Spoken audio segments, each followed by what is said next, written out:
What is up, people of the internet? Ian Altazar, the Freedom Astrologer, here and again with my good friend, astrologer extraordinaire, Donny Lim, or together, the world famous duo of Liam. As you know, we're back again, and we're going to be looking at, I would say, one of the very intense months of the year. And We are only welcome, Donny. beginning. How are you? We are only Yeah. beginning. It's almost like the year just started with the Aries Ingress.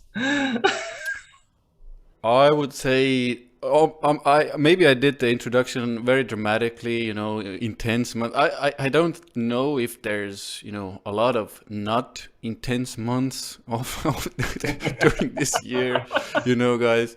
But we're going to be digging into the energies of April 2022. And we're going to, give you our best to navigate this, because even through difficulties, we can, find ways of navigating and doing things that maybe grow our lives, or we expand through these. How was your March, actually? My March, God, it was pretty difficult.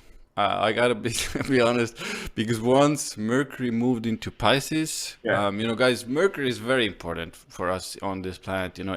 Everything almost is connected to Mercury, and I had to do a lot of because I'm relocating to another country, so I had to do a lot of mercurial activities to get ready.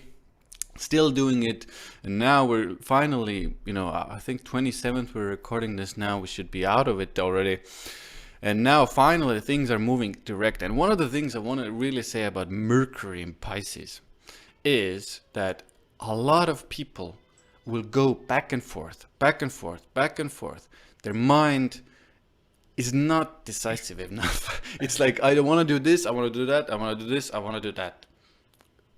They can't make up their mind when Mercury's in Pisces. Oh, or you can draw out your thoughts, though. Literally draw, whatever works for you guys. I mean, but I see things in pictorial form, or at least there's an imagery, or symbolism. I find that, Mercury in Pisces, that's the best for that. You can't really articulate it in words as good as you draw certain stuff out or write certain stuff out imaginatively, or and go back to that later. There's so many good things about Mercury in Pisces, guys. I'm not hating on Mercury in Pisces. I'm just saying, literally, if you have a lot of left brain activities, direct, I need answers now kind of things to do, you have to be aware of that this is happening, and people have a hard time, making up their minds. Maybe it's I just want to better say, to sit yeah, on go ahead. it for a while. Sorry? It's best to sit on it for a while and let it marinate. Pisces, let it marinate, literally. Yeah. In privacy, make up the decision in the private, obviously can happen, can help with this. In my mind, I'm a bit of more direct in my life, so I do expect people, and I want that directness from other people as well. So when that's not coming towards me, I find it a little bit, I struggled with it. Yeah, definitely. Most of my March is actually I'm pretty tired while trying to get out the door a lot of recordings and readings, in which there's more than several. I think it's because it's coming from the Venus and Mars conjunction, and people are really looking into their Venus for answers. But my energy levels all over the place personally, until when Mars, or should I say, the sun ingress into Aries, then my energy started to pick up. Then I realized one thing: it's the first planet in a fire sign. That's not the moon. Mm-hmm. Because we've been having the lack of fire, and so that's hard to find faith or optimism or inspiration out there in the world. It's very much of that very closed up energy. Very private energy, and Very I noticed private, yeah. I noticed even people, and myself even, I was looking. It's like a wet cabbage kind of energy. I think that's the best I can put it. Usually, like, you go out, at least what I do in here is in Estonia is like I go out, say hi to my neighbors. When a neighbor comes, I was like, oh my god, again the neighbor, I don't want to talk to anybody. I was in that mode a little bit, in that Pisces privacy mode. But I feel like that is lifting now, guys. And now Mercury is moving into Aries. Donny already mentioned the sun is already in Aries, so at least for a little while we get some of that fire back now. Yeah, and I do have something to show the audience pertaining to the Aries Ingress chart, just to kind of piggyback on what we are talking about. I need to say something before you go into it. I will do it quick, I promise. And this is a little bit of like a general overall thing. And guys, if you've been looking at my videos, I know, and even when I talked here with Donny, a lot of people, I do a lot of videos about Scorpio, and the south node, sorry, is in the sign of Scorpio. And a lot of people have been triggered by my videos of Scorpios. And I want to make this thing very clear. I'm not out to trigger anybody. I don't want to make or cause anybody pain. I have a lot of Scorpionic, let's say, energies in my chart. I am one of you, let's say, in a lot of ways. The reason why I'm sharing this especially during the South Node transit, is for us to feel more liberated and to experience more liberation through the very, very difficult energies of the Scorpio, because the South Node actually, I think, is helping us to release some of these darker feelings, these darker emotions, these darker sides of ourselves. And this is one of the reasons, and I hope you will find this information liberating and not triggering. I don't want to hurt you, I want to help you, I want to offer you as much freedom as I possibly can.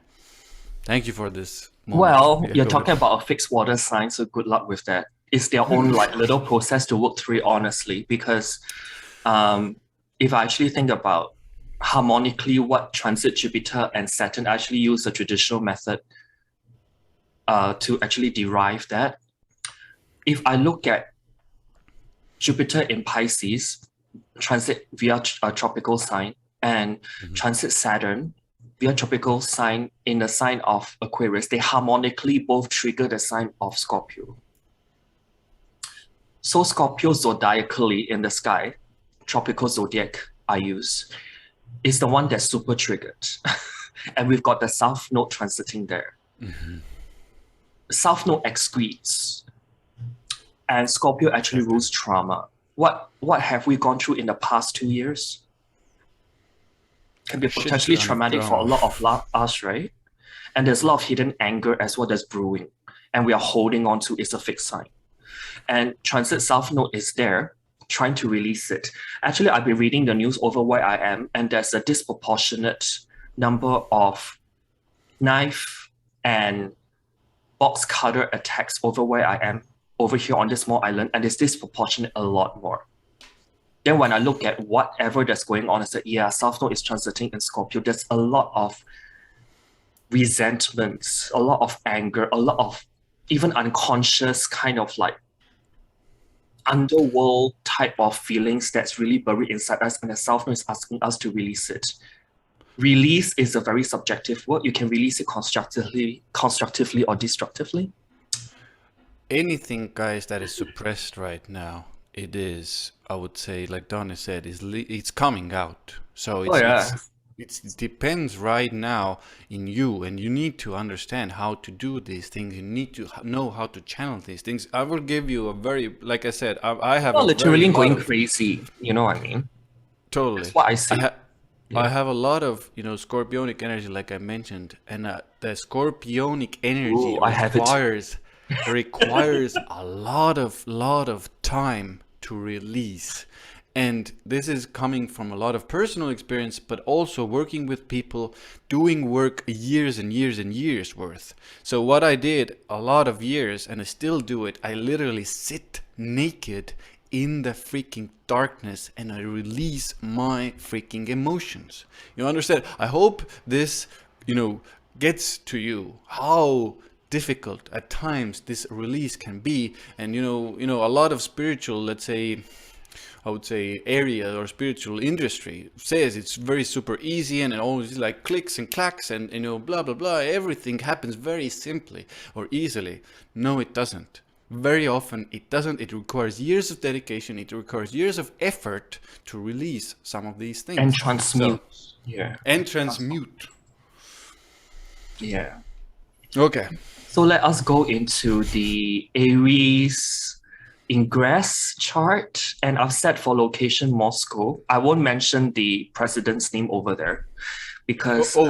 Just one more thing. I think we forgot about the structure, guys. We made more, let's say, rigid. I don't know what's the word I'm looking for. A structure, basically, where we dissected the parts of this video. This means Donny's going to do one thing, I'm going to do one thing, and then when we're going to do some things together, and these are put into different separate sections. So this is one of the reasons why, you know, one area Donny's going to cover more, and one area I'm going to cover more, and then we're going to do it together. Yes, it's all about collaboration, isn't it? And we're going to lay the structure of this video as we go along in the next part after I've covered this Aries Ingress graph. And I've actually set the location for Moscow when the sun actually hits 0 degrees of Aries. And what's really interesting is that the sun is actually setting. Every time when the sun represents the president of the country, if we were to look at the country's graph, and what's very interesting is that the ascendant is at 29 degrees, which is a very critical energetic degree of a sign. And then the ruler, which is Mercury, is inside the 6th house, conjunct Jupiter first, then Neptune coming up. That's already not so much of a good sign, and is located 12 houses away from the sun. So there's something hidden 12 houses away that the president of Russia is not telling us. I mean, we all know that he's the king of propaganda spreading, like a lot of leaders are. But what's really interesting is that the sun is actually located just 1 degree before it actually sets, when day becomes night. I think I've actually covered this in my Halloween video last year regarding planets that's very close to the 7th house, because this is the point where day transits to night. And this is where, like, the planet that is doing so, in this case, the sun at 0 degrees of Aries, is actually descending into the night sky, and it's losing its daylight powers. And so what this is telling me, because this chart, this Aries Ingress chart, will be valid until when 0 degrees of Cancer comes along. So this chart is, some people use it for a whole year, but I use it for like a 3-month validity basis. Until 0 degrees of Cancer comes along, where the sun transits. And what I can see for the upcoming 90 days is that Russia may lose its power. And there's a lot of hidden, I would even call it neurological issues that's impacting his health. I'm thinking along the lines of a possible brain tumor that we are not told about. It can even be referencing like a potential dementia or Parkinson's disease as well. Something along that line. But do I actually see the attacks becoming more vicious on Ukraine? Actually, I do see that, because Mars, when the sun entered 0 degrees, is still applying to square Uranus. So there's going to be even more chaotic, militant energy that's going to be imposed in this area. And not to mention that the moon is also at the last degree of Libra. And it is in the zodiacal part of the chart that is called Via Combusta, in which there's a lot of unfortunate fixed stars there. And then the moon actually rules the 10th house, which is intercepted. Anything that's intercepted, there's an added complexity or difficulty in manifesting in this case. And the moon is already very close to hit 0 degrees of Scorpio. What this is telling me is that 10th house in any chart is regarding the success rate of something. So is it going to be like a very peaceful resolution? I don't see it personally. And the moon in Libra is also talking about the image of the country that's projected onto the world. Not exactly a pleasant one at 29 of Libra. So it can be that a lot of cooperative or collaborative efforts, many more countries will be moving away. We've already seen how sanctions against Russia, what it's been doing to their economy and all that. So is it going to be even emphasized here in this chart? Yes, I think there's going to be even more like, peace out, deuces. I don't want to do business with your country anymore. There's going to be more of those energy coming up. And the sun is ruling the 11th house of alliances. And the sun is setting. So is the country is going to really hold up in terms of their alliances? In that countries will still continue to support Russia? I don't think so. Do you have anything to add pertaining to this Ingress chart? No. You did good. Very good. Very good. So that's the few things that are actually picked up, and very interesting though. A lot of 29 degrees coming up. Yeah. Pertaining to that. Shall we talk a little bit about the overall? Oh yeah. Monthly energies. This month is going to be like event-filled or eventful, depending how you want to see it. We have not one, not two, but 3 lunations, and one of them at month end will be the first solar eclipse of the year. And we also got 2 cycles that's birthing itself in the first half of this month. So how we are going to cover this is that we're going to cover the new moon in Aries, which is going to start right on April Fool's Day, on the 1st of April. And then we're going to cover the Mars-Saturn Conjunction, which will happen like on the 4th or 5th of April, depending where you are. And I think about a week to a week-ish after that, we're going to have a Jupiter-Neptune Conjunction. Now, that is a bigger cycle than a Mars-Saturn one. So we're going to spend quite a lengthy period of time in this recording to cover the new moon, because it's going to tie in the 2 conjunction pieces together. And then we're going to move on to middle of the month. I think it happens on the 17th of April, that full moon in Libra energy. And then we're going to cover the month end first eclipse of the year.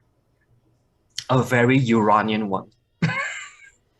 I would say so. I would agree with that assessment. Yeah, because it's a new moon partial solar eclipse, it's gonna conjunct Uranus, literally. And remember, guys, when we're talking about eclipses, a month, before, I've literally seen events happen a month before an eclipse comes in, literally to do with those areas. So most likely when you're watching this recording, even the eclipse that happens end of month, it's going to be already, you're going to see some events, some things happening already regarding to the eclipse as well, mixed up in all of the other energies that are also playing out. I wanted to write a couple of, let's say recommendations or general overview kind of helpful things that I perceived as helpful for you guys. So I'm going to give you these as well in this section, guys. New beginnings are sometimes hard, and you have to put a lot of effort into them. And things might stop you from the inside, your internal matters, or from the outside, external matters. But through all this difficulty, this hardship, you need to keep that internal belief going, and that internal belief in things will help you through those difficulties, in anything that you will start. Now, the other side of this coin is learn to differentiate between faith and blind faith and smoke and mirrors, because we're in a space right now where these can become very, very evident, very much in your face, and in what really seems like gold optimism, or I would say blind hope, blind faith, it doesn't really serve you, and it's much, much harder to get lost in these energies. But keep some belief still that you can do it. And it very much brings us into the Aries new moon, right? That we are covering on 1st of April. Yes, couple more things. Just 2 sentences more. Fight through the outer limitations, make shit happen, and those blessings, those faith, those things coming your way, they will come as well. But keep your mind away from these illusions. Notice when it's going into very, very high places without any kind of practicality as well. Do it. That's it. Want to share the chart for the new moon? Yeah. Mm-hmm. And remember, guys, this new moon is mostly Donny, and I'll say a couple of words as well. Oh, I got shit tons to say.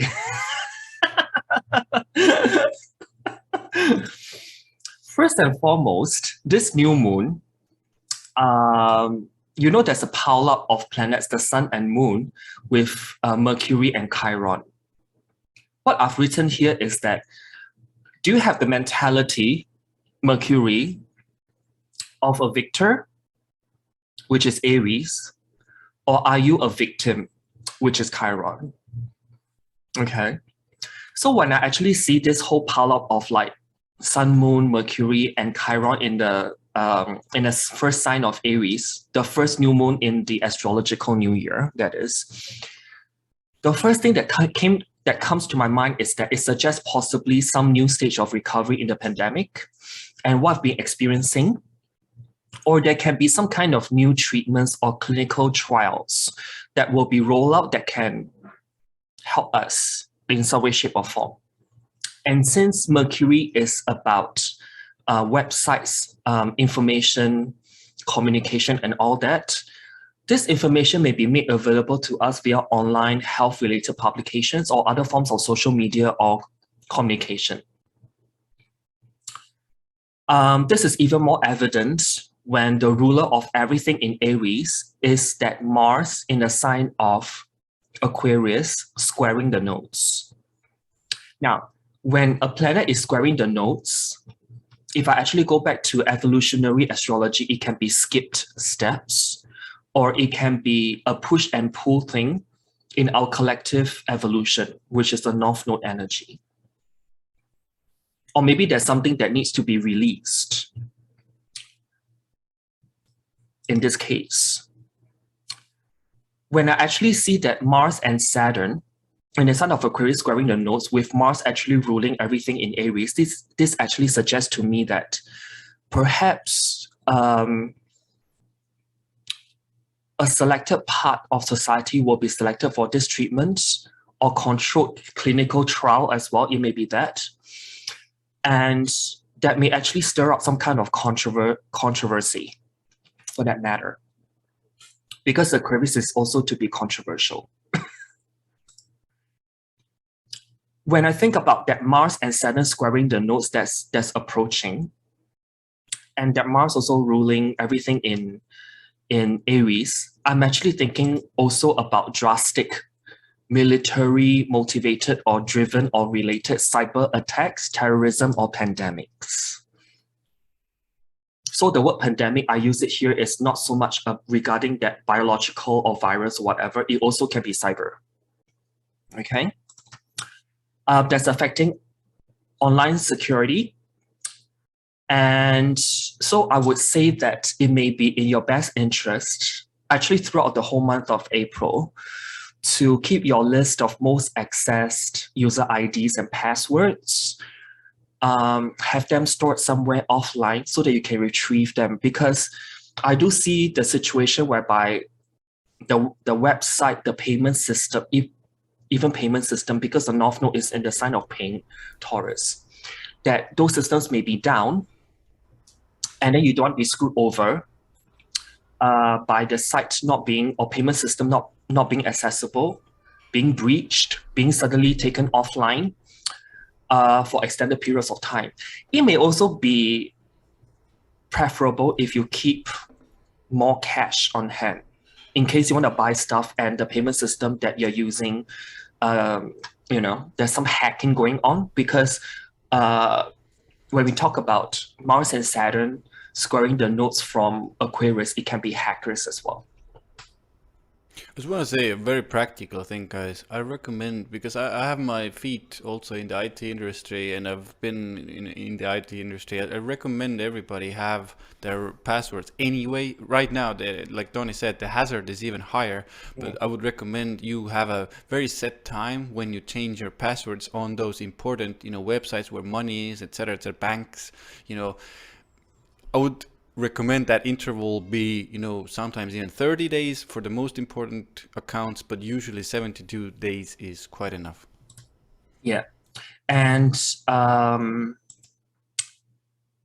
we will go on to talk about that Mars-Saturn conjunction, because I do have a astrocartography or ACG map when that conjunction happens, and something's about to blow out of proportion. And so going back to storing your user reads and passwords and changing them regularly, alternatively, this can also be like a, biological weapon attack, because we do have Jupiter and Neptune that's approaching to conjunct as well under the influence of this Aries new moon. And this biological weapon attacks are in the context of the war that's going on. That's been going on since 24th of February. And also, Mars and Saturn approaching to square the nodes from Aquarius is also one configuration that are attributed to an increased instance of accidents and recklessness as well. So there can be an increased level of impatience with that many planets, 3 planets and 1 asteroid in the sign of Aries, while on the road. You may see an increased likelihood of road rage while commuting, and people are just like speeding away, you know what I mean? Like when I actually see all those pile up of things in a sign of Aries. And what's really, really interesting when I think about this whole chart is actually the news, or should I say the burying or killing of the news story of Hunter Biden's laptop saga, where he did help secure millions in funding for US contractor in Ukraine specializing in deadly pathogen research. This very much summarizes what I just mentioned regarding all the planets in that configuration. So there may be even more new developments coming in that realm pertaining to that. And one very interesting thing that I picked up is that on top of Mercury, Sun, Moon, and Chiron, which are all in Aries, there's also the asteroid called Aries, E-R-I-S, and also the other asteroid called Pallas of Venus, also in Aries as well, all clustered together. this actually made me think that over this new moon, there may be some leaders that may be stepping down or fall from grace. And that is because of protests about his or her capabilities. And there may also be some kind of assassination plot that may be devised since Venus and Uranus are in mutual reception. When I say mutual reception, means that these two planets are occupying each other's sign of rulership naturally. And Venus is a morning star right now, not far away from Saturn and Mars, and they are all squaring Uranus, which is the planet that I attributed to assassinations or plotting of those things that may be on the world stage. I also want to mention that Chiron as well. Chiron in the sign of Aries actually denotes a wound of the I am principle, which is Aries. So there may be wounding, pain, hurt, or healing that's required from the I am principle. So this actually tells me that Chiron is also the outsider as well. So we may be feeling more and more alienated or isolated in ways that we may be falling more and more out with what the mainstream or consensus kind of reality that they're trying to paint for us.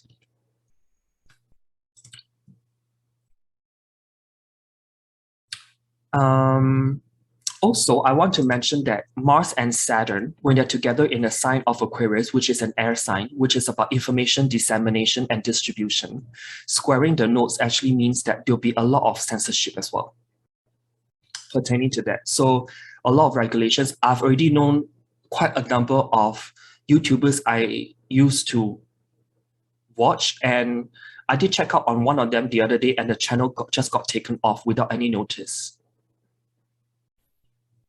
And there's actually a post, I think on Twitter or on the alternative to Twitter, which is Gather, that there's appeals have been made to get back his channel, which got quite a sizable following, but then there's no reason given by YouTube. What was the theme of the channel? Do you remember? The theme of the channel, like astrology, or what was? I think it's actually this doctor talking about open discussions about the flip side of the narrative that's painted by the medical or pharmaceutical industry. Like the V situation, basically. The V situation, and how within the medical community that this kind of hegemony. You know what hegemony is? That means there's this, like, spell it out.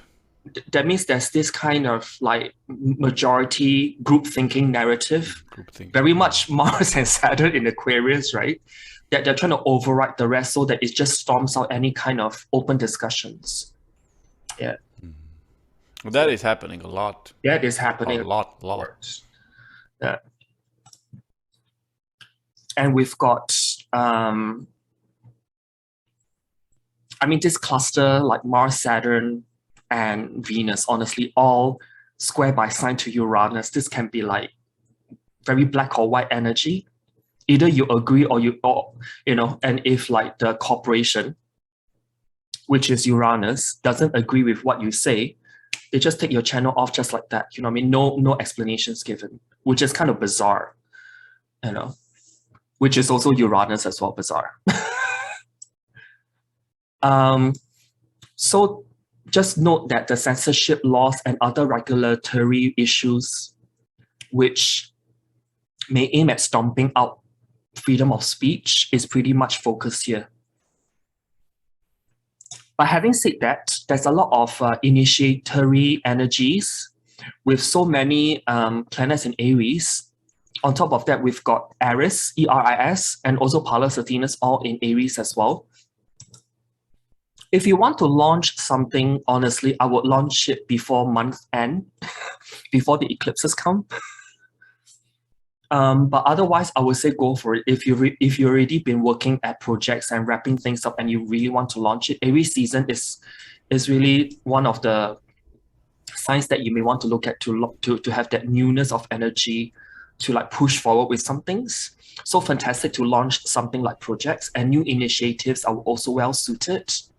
And for How do you feel about the second and third, when the moon and I would sun not are do it both on the new moon exalted? itself. I would actually wait First till is new moon. At least I for would me. not do it on the first itself. I would do it No. probably on the third, actually, when I think about it, because you would want the moon to move into Taurus in its own sign of exaltation, and while the sun is still remaining in Aries. So both are exalted. And you also want them preferably to be around, I would say, at least 45 degrees apart. So at least the moon is visible and growing. It's still is already bypass that new moon phase. So you can see the moon. So it actually facilitates that project to grow towards the full moon, so to speak. And perhaps on the first, we'll be feeling a lot of angst as well. On the mental plane, Aquarius.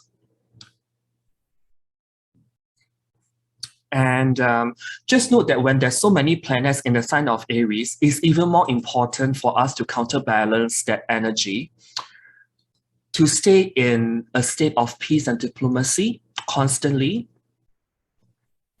and acknowledge that, or accept that we are beaming out peace to the world, and not coming from a space of fighting and discord, which is Aries.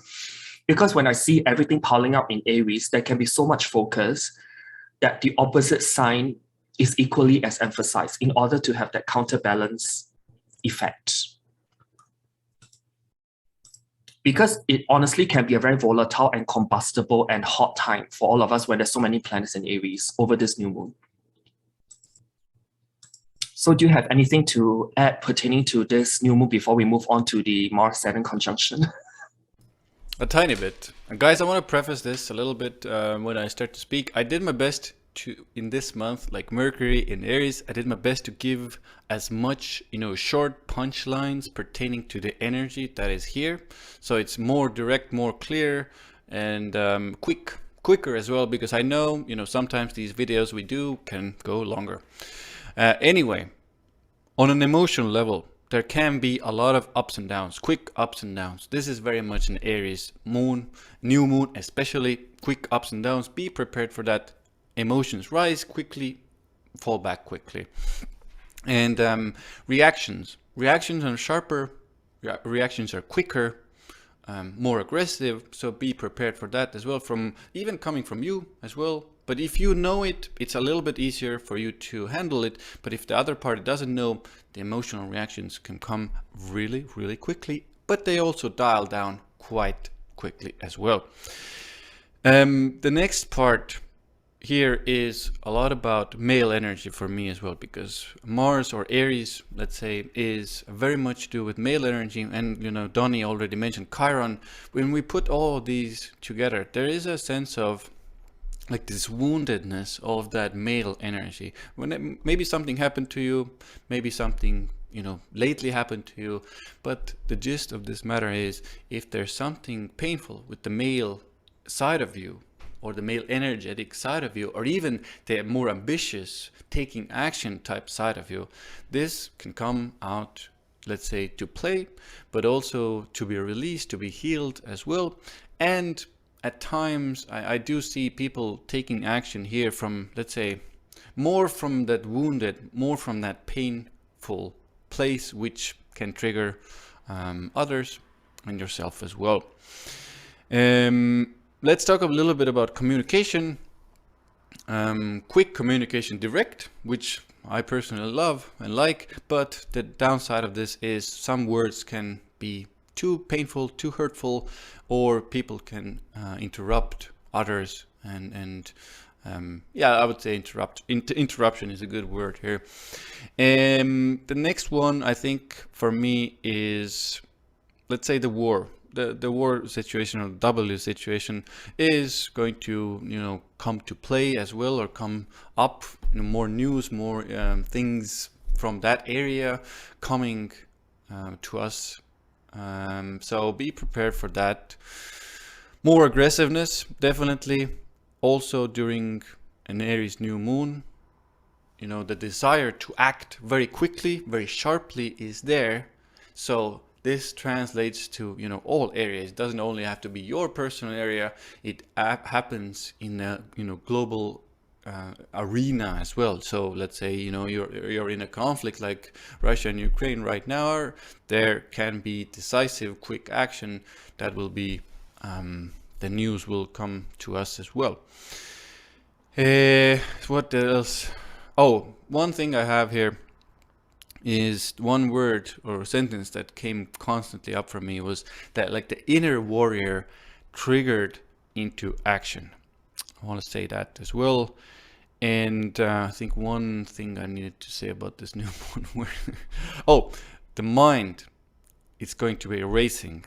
So what I do see here is it can be a little bit more difficult to sleep. Especially new moons are a little bit energetically charged anyway, and now Mercury is there in the thick of it, in that cluster, in that new moon energy. So the mind is constantly racing ideas, quick ideas.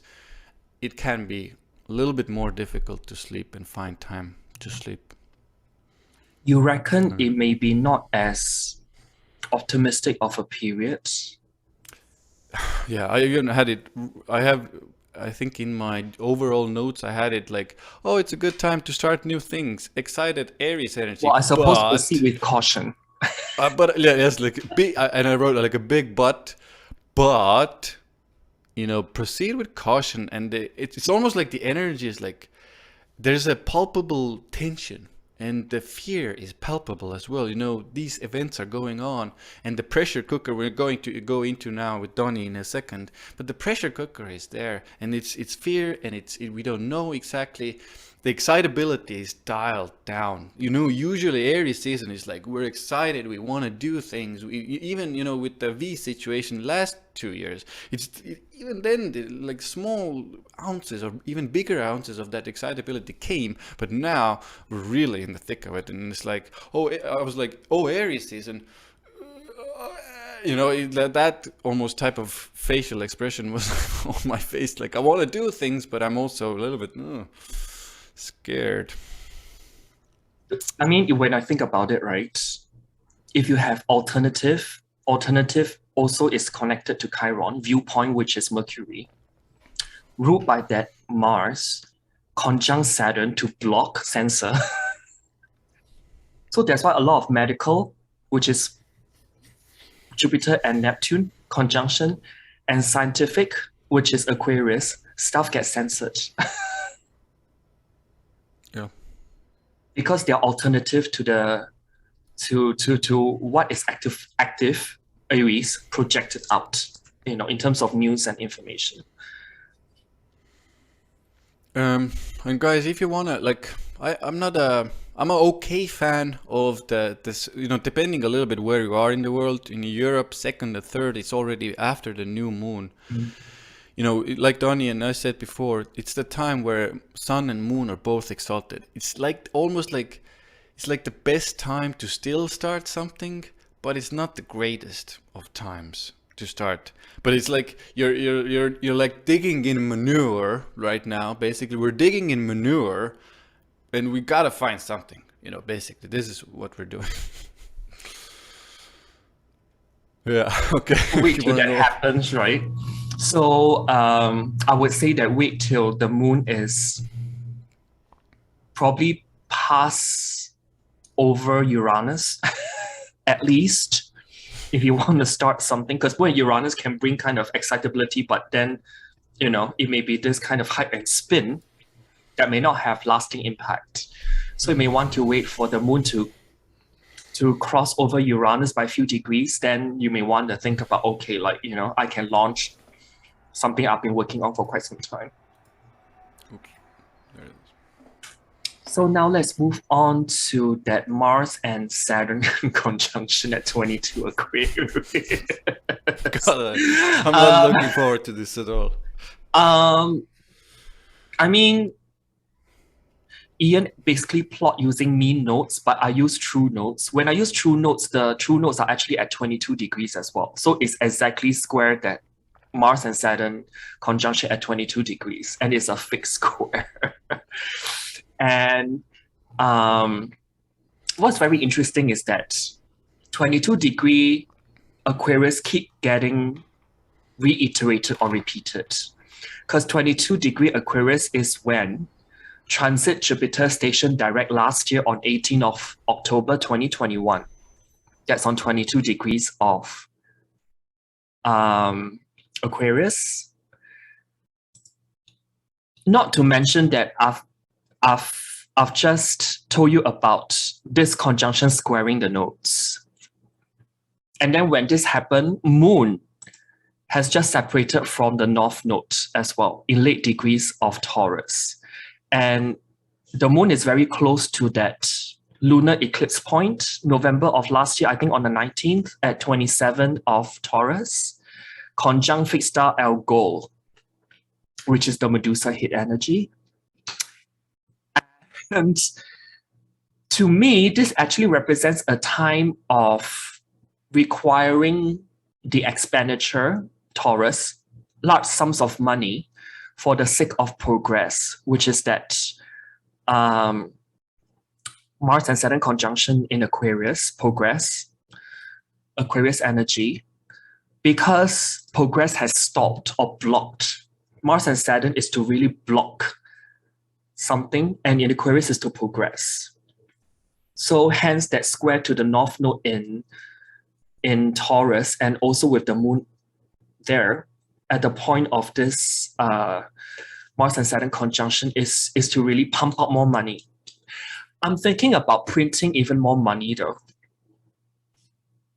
in order to be it do scientific research or money that goes into atomic power, which is Aquarius energy, and also social welfare projects, which is also Aquarius energy, all related to Aquarius, the sign.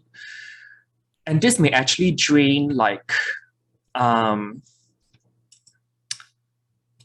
Taurus related part of the chart, which can be royal or national treasuries. Could I say something really quickly about what you just said, because it really paints the picture here, because we're coming right now into this conjunction. We can already feel it right now when we're recording it. And what Donny said, social welfare, this is right now I'm still in Estonia. This has been happening a lot because we're accepting, the people coming from Ukraine, which is, a right thing to do in my mind, but, you must understand the bigger implications of everything. Basically, it will influence your country where you're living at as well, most likely if you're close.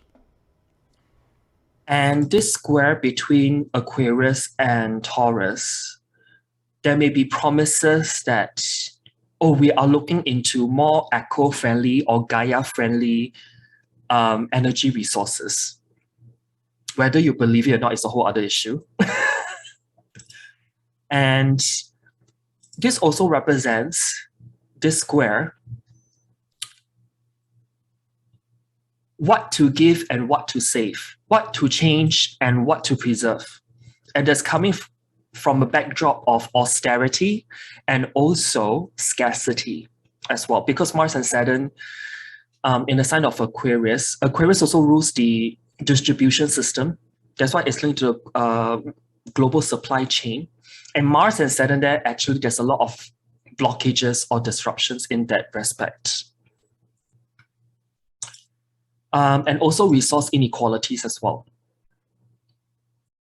When we talk about Mars and Saturn squaring the nodes, in the resource-related sign of Taurus and Scorpio.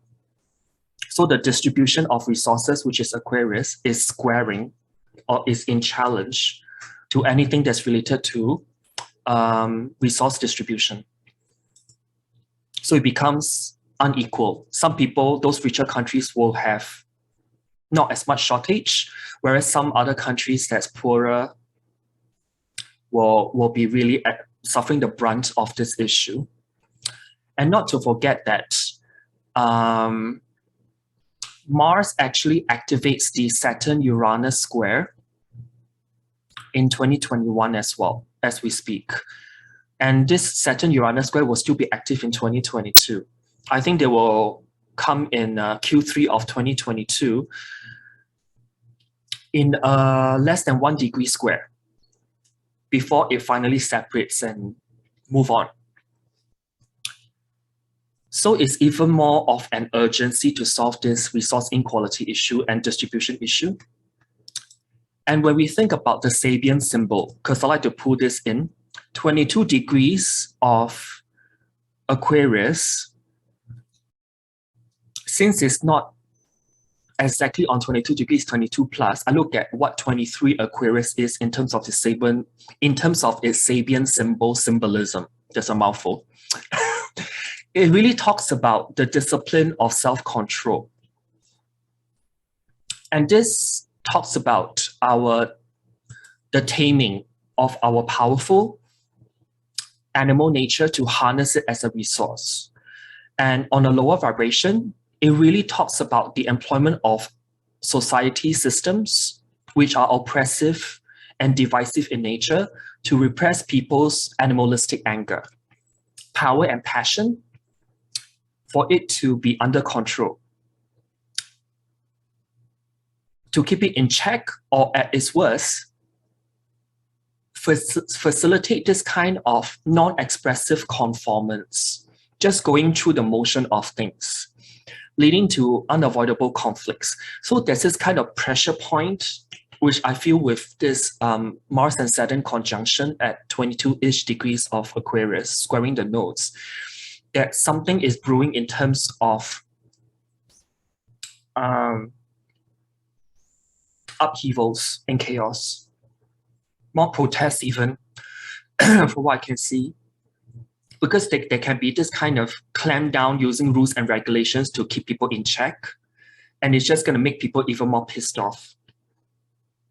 Notice that we are all humans, we are not machines. Machines will be purely the Aquarius energy. Maybe society is treating all of us like machines, you know what I mean? And we can be programmed just by pressing a few buttons. So I do want to share this particular chart because this is the astrocartography map or ACG map when that Mars and Saturn perfects itself at 22 plus degrees of Aquarius. What I look for in this chart is where this Mars and Saturn line actually is at the MC, the IC, and also rising. Those will be the most important or impactful energies for the next 2 coming years. Why do I say that? Is because Mars and Saturn, they actually meet up every 2 years. So every time that conjunct, it forms a new 2-year cycle. Notice that Mars and Saturn line actually rises in Russia. You can't make this up. And so this actually tells me that there may be more of militant action originating in that part of the world because it's rising. And then bringing the conversation back to cyber attacks and all these things, do note that Mars and Saturn conjunction will be on the 4th house cusp, set for Washington, D.C. This actually takes me back to the conversation that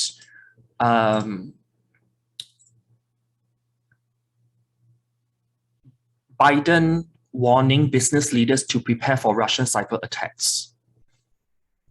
This is very much that energy. I do see it here.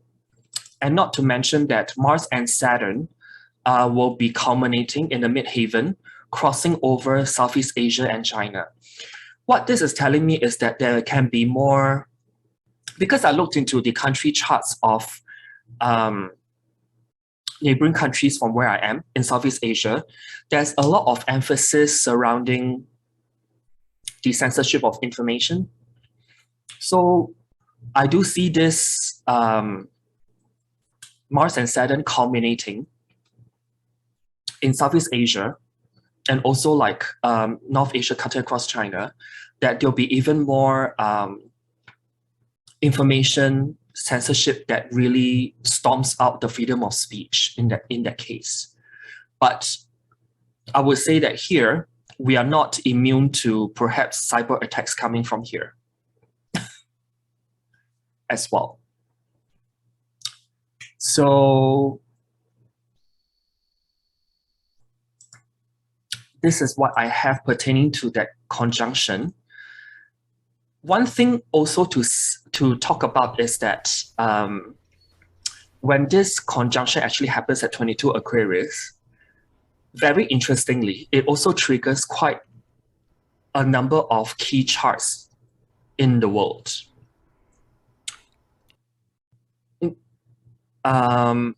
Ukraine actually has got moon at 22 degrees Aquarius. So that Mars and Saturn will be sitting on top of the moon of the Ukraine chart, okay?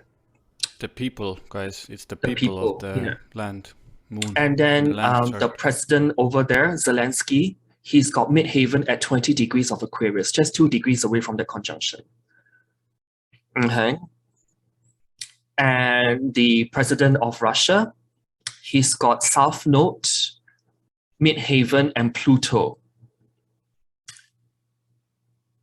at 19 to 22 degrees in Leo. So that Mars and Saturn will be opposing all those points from the 4th house of homeland.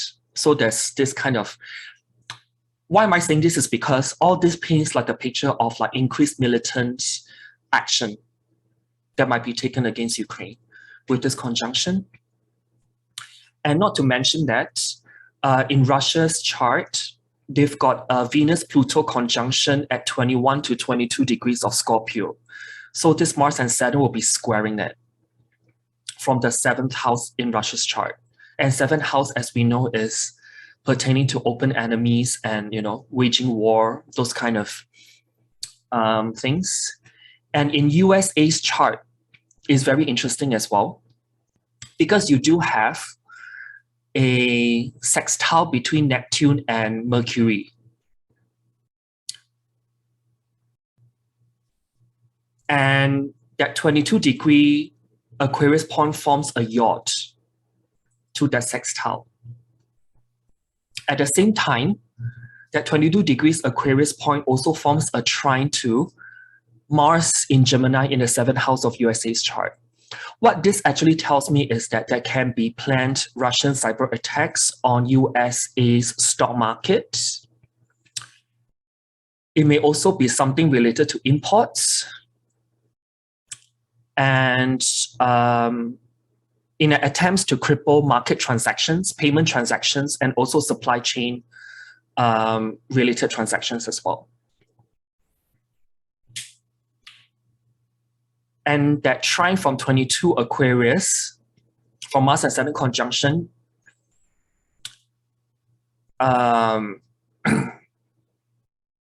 to USA's Mars in Gemini, tells me that it may be like a very swift swoop-in kind of energy from an open enemy of USA. In this case, it can be Russia. So a lot of stuff going on. It highlights a lot of countries' charts and also like people's charts as well. And I think just now from the astrocartography or ACG map of this conjunction, it's very clear that, you know, this conjunction, where is it impacting? So do you have anything more to add? Mm-hmm. Yeah, I do. Of course. Of course. Of course. God, what a month, guys. I just, even like when we're talking about it, I'm getting all serious about it. And I mean, it is. I mean, in this, there is a certain kind of seriousness here. And I will talk a little bit about like the personal side of things, and then like give you some more global matters as well. Now, always when these conjunctions happen, always look at the house where it's happening in your natal chart. Very important. That's where bulk of them, and the rulers, of course, but even when you look at the house, a lot of the activities, what is going to happen to you in your personal life, you're going to get from that. For example, I had one, what it was like, I think it was like 5 years ago, we had Saturn, Mars conjunct in Capricorn. I hope I'm putting the dates about right. And Capricorn rules from the sun, my 6th house, and I literally broke my foot almost exact on the day when that freaking conjunction happened. Now, I don't want to scare you too much, obviously. If you're taking action, if you're, let's say, have more precautions in mind, doesn't mean that you're going to break your foot or, finger or whatever. Doesn't mean that. But I wanted to give you that because it shows maybe the difficulty of this conjunction that is coming our way. And just to be prepared for it and maybe be a little bit more careful. I broke my foot playing basketball. Maybe not go play basketball or take a lot of physical actions or, mountain climbing or whatever. Because this conjunction, in my mind, does increase the probability of physical accidents, probability of aggression, conflict, violence, and the W, like already Donny mentioned some of these as well. And when I was looking at the pressure cooker there with the notes as well, and all happening in Aquarius, then the following sentence also came from my consciousness or whatever. The desire to get resources and land will end in conflict, violence, aggression, and hardship for the people. So unfortunately, this I do see here with this conjunction happening.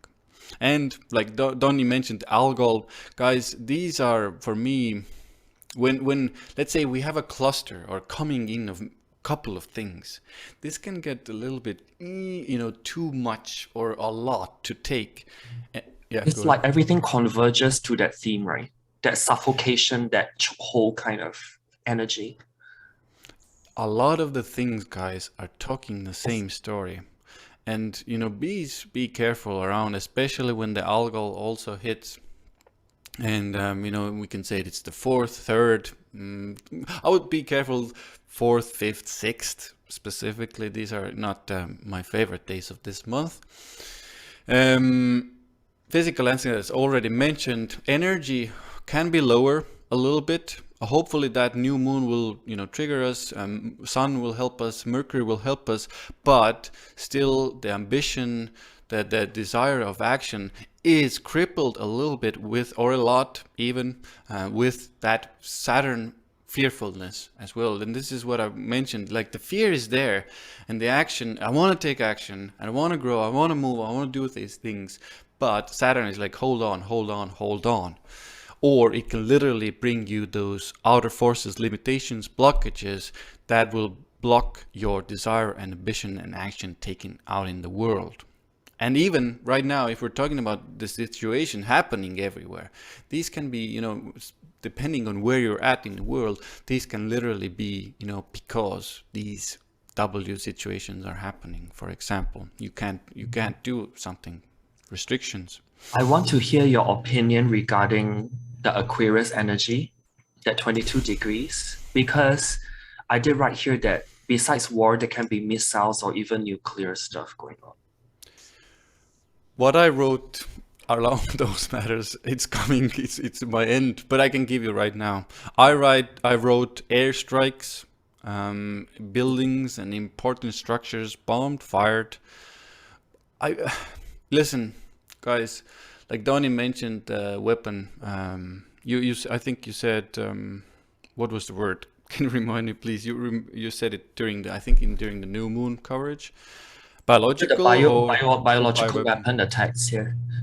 When I was looking at this, airstrikes, quite obvious, I would say, but Uranus. But I was looking at it, I was like, something I didn't even write it down. But right now, when you were asking, The word gas came up many times, and I hope to God, I hope that is not the case in this case. But unfortunately, I do, at least a tiny probability there is that I they think will that's in use the next something part like, when we talk about gases, which is Neptune. especially knowing, guys, that this Jupiter-Neptune conjunction is coming also. You know, these two things are About a week so, later. Yeah. yeah, so close together, guys. It's a pretty intense thing. I will go quickly through the other matters as well that I had. Overall delays and stressful situations. This can happen a lot, guys. Acts of planned aggression, acts of planned action. But I wanted to give you guys a little bit of a positive note as well here, because it's not all doom and gloom always, even when two malefics, you know, Mars and Saturn are meeting. This is, for me, especially on a personal level, yes, worldwide, well, but personal level, you can control this. It is a very good conjunction to have material manifestation, because Saturn will slow it down, but Mars will initiate the action and Saturn will slow it down. They will both work together if you allow it in those areas where they are happening in your natal chart. So you can use this actually. For the next 2 years, you have to put in efforts there. You have to work through difficulty there. But after, if you do that, if you manage to do that, after that time, you will get the actual results in that area as well. I've seen it so many times, but you have to do the efforts there, guys.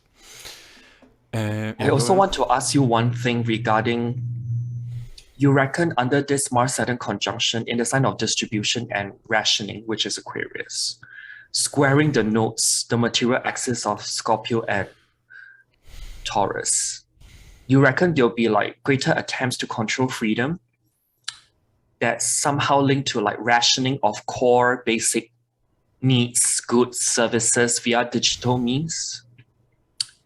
Depending on not whether you're in line with the consensus direction as dictated by the respective world leaders? I think there's a big, there's an opportunity for that, definitely. Even when you say that, you know, everything gets super heavy, but I do see that there's a potential for that. And you know, like controlling the rationing and controlling the resources, I think that will happen, because we're in such a, you know, difficult space. You know, you must understand, guys. You know, go back to history a little bit. I would recommend as well. Look at what happened after the First World War. What they did to Germany. Yes, Germany was at fault in attacking Serbia and starting the First World War. But what they did was they put extreme measures on Germany, which drove the German people into very, very bad space. They didn't have enough to eat, you know, use in their country. What that did, and this was one of the biggest reasons for, you know, the A&H guy with the mustache coming into power, and he literally used that power, that, you know, those ideas, how the German people was abused to get to that position, you know, because they were so abused that populism really won them over and made sense to them, because they were hurt. And now look at what happened. The Second World War happened because that happened. Cause and effect, action, reaction, constantly, guys. So, you know, I see everybody applauding these sanctions, and part of me agrees, because otherwise it's messed up. But when you do it too much, and when it gets too messed up, you know, there's a reaction later. We don't know exactly how it's going to play out, but, you know, well, some preliminary signs are already playing out. Yeah, I would say so. Yeah, especially, you know, with the whole like US dollar thing, the decoupling. Yes. You saw, guys. You already in the news. I think China already gave them paying for the oil in yen, or Saudi Arabia. Saudi the Middle Arabia. East are trying to settle oil from China using the yuan rather than petrodollar, which is usually denominated by US dollar. This is freaking huge, guys. this has huge And implications. if I'm not wrong, yeah. Zimbabwe also is, they don't have enough access to US dollars, so they go back to using their own currency as well. Not good. Yeah. Not good. Yeah. Okay, You will sorry. order, guys. You will order. Okay, I will go back. I will go quick now through the rest of what I have for this conjunction. So injuries to bones, breaking or cutting of bones, unfortunately as well. Nervous system really acting up. With it happening in Aquarius, I do see, and also considering the next conjunction coming up, I do see a lot of people suffering from anxiety, nervous system breakdowns, and like literally experiencing nervous breakdowns, unfortunately. So if you have a tendency to do that, you need to ground yourself more. You basically need to be okay with fear as well, because there's going to be some of it with these situations. You see more people going crazy and start having like knife attacks going around, because I do see that coming on the backs of this conjunction. Guys, I'm moving away. I'm moving away to let's say a smaller place, a quieter place, literally because of a lot of things that are happening. But there are other reasons why I'm doing. But the best places usually to be are in nature. In more quieter areas usually.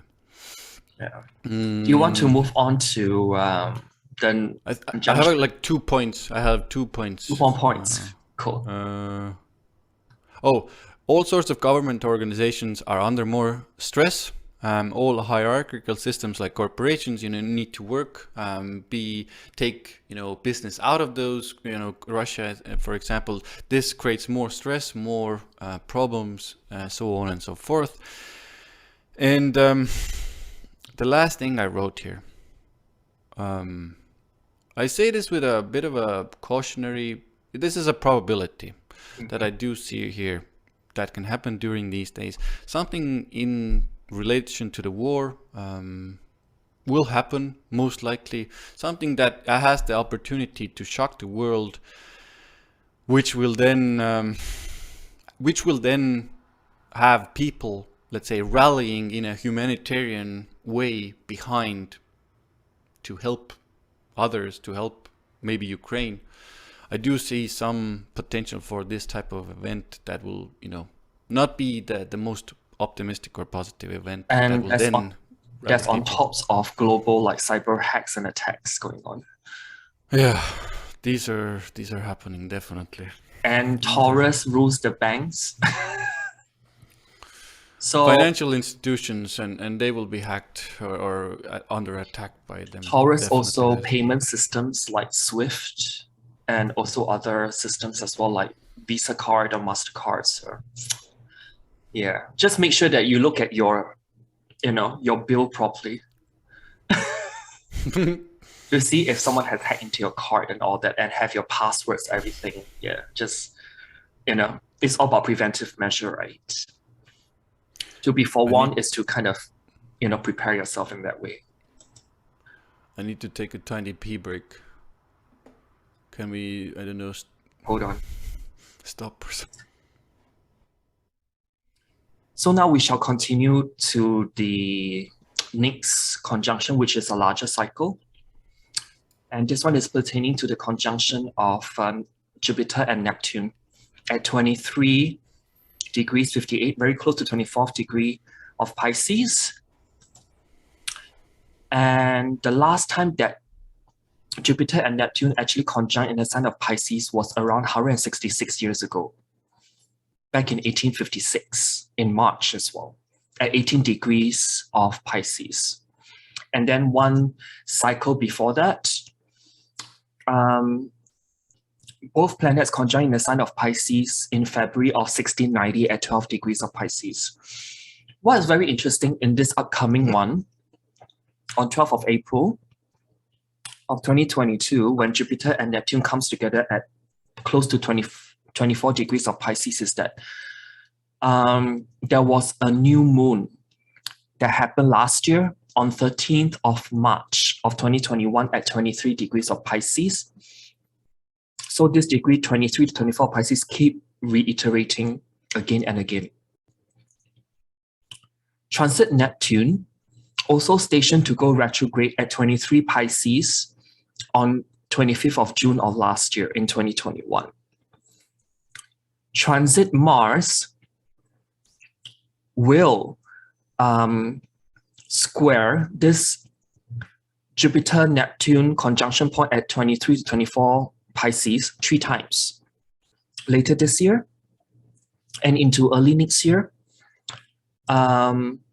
with transit Mars in the sign of Gemini squaring that conjunction point in Pisces. I've gone back in history to actually look at the last conjunction of Jupiter-Neptune that happened in March of 1856. There were actually tremendous and dramatic floods that occurred in France, as well as other parts of Europe. Besides having more rain and also floods, this sense of excessive water also can mean some kind of super emotionality, waiting around and relying too much on what's being told to us before 2022 on what to believe in. So when I actually see this conjunction forming in April, there may be this kind of, we've been deceived, we've been cheated, we've been lied to, a veil has been covering our eyes up to this point. There's this kind of energy that brings forth in itself. And also in certain groups of society, there can be an increase in levels of hypnosis, psychosis, delusion, and also deceit as well. And this can be tied to the pharmaceutical industry ruled by Pisces, the media as well, if we were to be honest. And also some truths, which is represented by Jupiter, will unveil itself that will cause mass or magnified disappointments and disillusionment. Those are ruled by Neptune around this time. And this cycle only swings around once every 13 years. And when we talk about Jupiter-Neptune cycles in general, these are typically linked to religion, mysticism, ideology, speculation, and also inflation as well. And it's about that unified collective global power, collective liberal order, with collective movements that have liberal democratic tendencies, favoring universal moral values. And when I think about Jupiter-Neptune in the sign of Pisces, the term virtual reality actually comes up quite significantly for me. So what this tells me is that there may be new developments in terms of virtual reality that may come forth with this conjunction. But at the same time, there can be this movement of swings to the left with democratic, socialist, or even more or less revolutionary tendencies as well.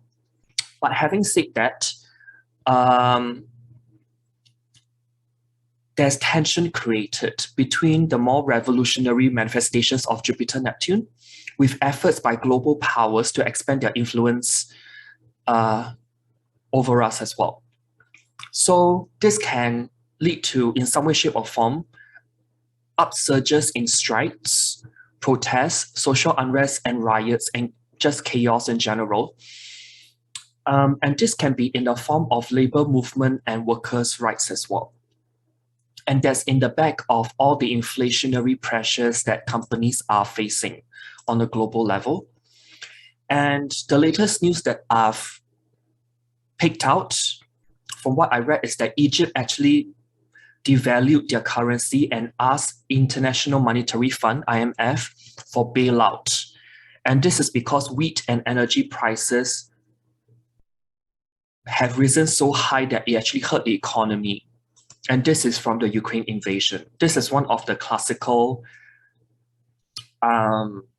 connotations or implications of this Jupiter-Neptune conjunction in Pisces. And not to forget that Neptune also rules the unconscious. So there can be new developments in the field of depth psychology as well. And I've actually noticed that Sigmund Freud was born with both Jupiter and Neptune in the sign of Pisces. So there can be a lot of focus on mental health and illness, because honestly, who are the main sufferers, or should I say silent sufferers, in the last few years? Those are the kids that's growing up right now, who's carrying the brunt of this pressure, not having to socialize in their formative years. So this conjunction can be like more focused on their issues in terms of depth psychology and the potential traumas that they have received in the past few years. And when we think about Jupiter-Neptune, I think about the word refugees. So refugee situations may escalate, but on a more subtle level, there can be like an increased propensity towards relocation or migration as well. Because when I think about Jupiter-Neptune, it's about we seeking that future form where we can transcend current problematic and oppressive aspects of the dominant cultures that we currently live within. So it's to free ourselves from that. So I do see this as a migrational, relocational aspect as well on a collective level. And one very interesting thing is that last time in 1856, when these two planets conjunct in the sign of Pisces as well, the fashion and textile industries were revolutionized by the accidental discovery of the first synthetic organic dye by this guy called William Henry Perkin. So I wonder if history repeats itself and we may be developing more eco-friendly or sustainable things within the fashion and textile industry. They may help us to use less of Earth's resources. Because honestly, when I think about Jupiter-Neptune, right, the best manifestation is to really have a higher awareness and knowledge in order to preserve what we have. In the worst case, there can be excessive wastage in the process as well. Because Jupiter and Neptune, when they are together, they don't have any boundaries. So we may go on in this downward spiral cycle of consumerism and materialism that we may just keep on wasting stuff. Because the other day I was actually buying groceries, and the amount of plastic bags that they gave me was kind of, I'm amazed, to say at least. And I was like, is this really necessary? Or is there any better ways to preserve Gaia? Because this is like the epitome of consumerism and material wastage in a lot of ways. When I think of this Jupiter-Neptune conjunction, and not to mention that Neptune actually rules gases. And when I think about what's going on pertaining to natural gas prices, all this conjunction basically summarizes a lot of what's going on really, with the gas prices increasing globally. And Europe is trying to get away from their main dependency from Russian natural gas. And they're actually turning to liquefied. Liquid is Neptune. Natural gas, Neptune, from other countries like the USA, which is Jupiter, because Jupiter rules foreign countries. So if you think about, if I combine all these things together, it really summarizes very well what has been going on building up to this point pertaining to the natural gas situation in Europe. But having said that, I want to point out something that is on the positive side, because it's not all doom and gloom. There can be very incredible upliftment in consciousness, because we're talking about Pisces and we've got Jupiter and Neptune as well. And if we've been on some kind of spiritual path, even if you're just a novice, this conjunction actually can bring or carry you higher in terms of divine forces. And that's if you use it in the highest possible way, because Pisces can really help you get past whatever current limitations that you are having in your life, to have a higher perspective and appreciation of what divinity is. And as Ian mentioned earlier, I suppose, in the last segment, there's this part whereby he mentioned about humanitarian and charity aids that can be outpouring to the people in Ukraine. And I do see this coming forth as well with this conjunction.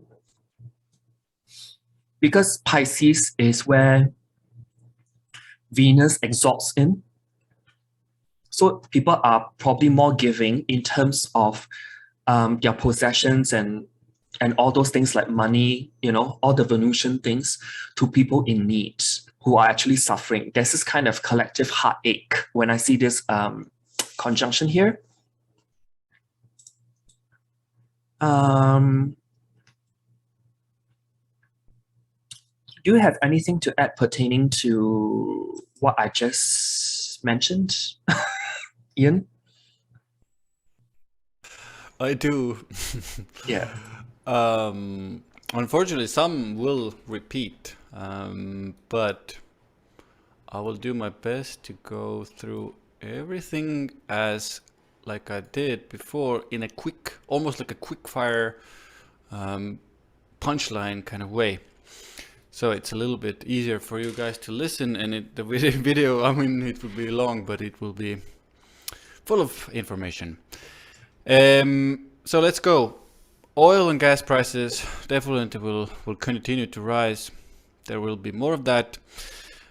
New ideology will rise, in my opinion, that has some roots in spirituality, oneness thinking. But this, I think there is a potential here for it to be a little bit misguided, a little bit too much of that oneness, blind faith type of energy in that.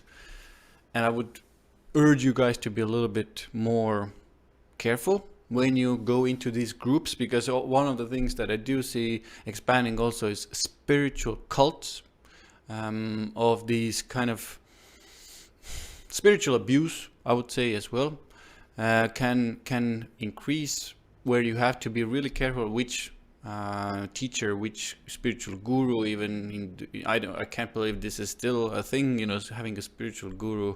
In my mind, this should stop, and we should take responsibility for our lives. But as of now, there are still spiritual gurus in our human society, so that will expand, and that will, that entire industry of spiritualism, spiritual teachers, spiritual festivals, spiritual workshops, it will expand, I think, quite big. Illnesses cured, new medicine coming out, definitely going to see that more and more of. The downside I do see here is like drug abuse, alcohol abuse. I think we've hint at it with Donny now, the mental illness side of things. But let's say if you want to look at the positive side of this, Jupiter will definitely also help to bring some medicines, maybe even, I don't know if natural, hopefully it will be some of it at least will be natural methodologies as well, but some sort of pills, medicine to help with that as well. I mentioned this, mentioned that. V situation, it's an interesting one. I do see it expanding end of year. Even now I've seen, because everybody's so dealing with the W situation. The V situation is almost like on the back burner, but I do see numbers going up, then back, then up again, and the thing that they're putting into people for that V situation, I do see that expanding, unfortunately, as well. For now, for a shorter term, most likely not, and then coming back. But like the positive side I want to focus really is curing of illnesses and bringing good medicine into the world as well. So let's focus on that. Like Donny said, I do see this a lot and already happening here in Estonia and near to Ukraine. People going into other countries, a lot of movement, a lot of traveling happening. It's not all escaping from the W, but it's literally making those decisions to get yourself into a better space. And I see it happening a lot here in Estonia already because we're so close to the actual problematic place. And be prepared, because let's say you're in a close area for that. They're going to be, new people, foreigners in your country as well. And that isn't always, the easiest thing to kind of handle, because it's a different culture, different kinds of people. They act differently, they talk differently, and you need to be aware of that. And yes, Jupiter and Neptune together will help to deal with that as well, having that humanitarian approach to it. But the downside I do see, guys, is like almost like blindly doing it and not having that grounded space where we're looking at situations from a very also left brain kind of way. Like, okay, so what is this going to do for us? What is this going to set a reaction off later on? What is going to happen? Because we need to have these things in our minds as well. Otherwise, that blind faith of Neptune and Jupiter together, I think that can cause us problems later on. Con artists, scammers, I unfortunately see more of that as well. So when you're going into things and matters, please do your due diligence, research.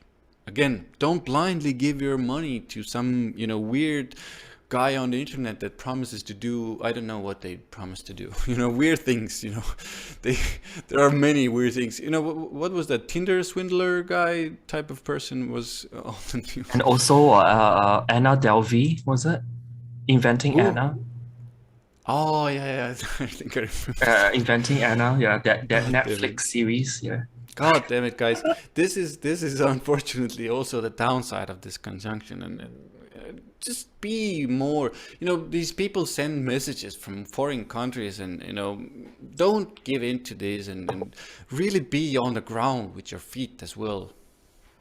I think actors are going to, the movie business side of things. These are people are going to come out as being these humanitarian guys and giving money and, being do-gooders. I think we're going to see some of that happening. Fighting for a noble cause that also can be a little bit distorted. So you need to pick what you're fighting for. And I mentioned that new thing emerging, new idealism emerging. Be really certain of what you're fighting for and what you're fighting towards, and who are helping and why you are helping them as well. Now, we talked about a little bit about the mental illness kind of side of things.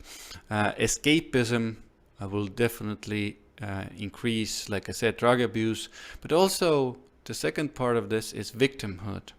You're going to see people being in that victim mentality, and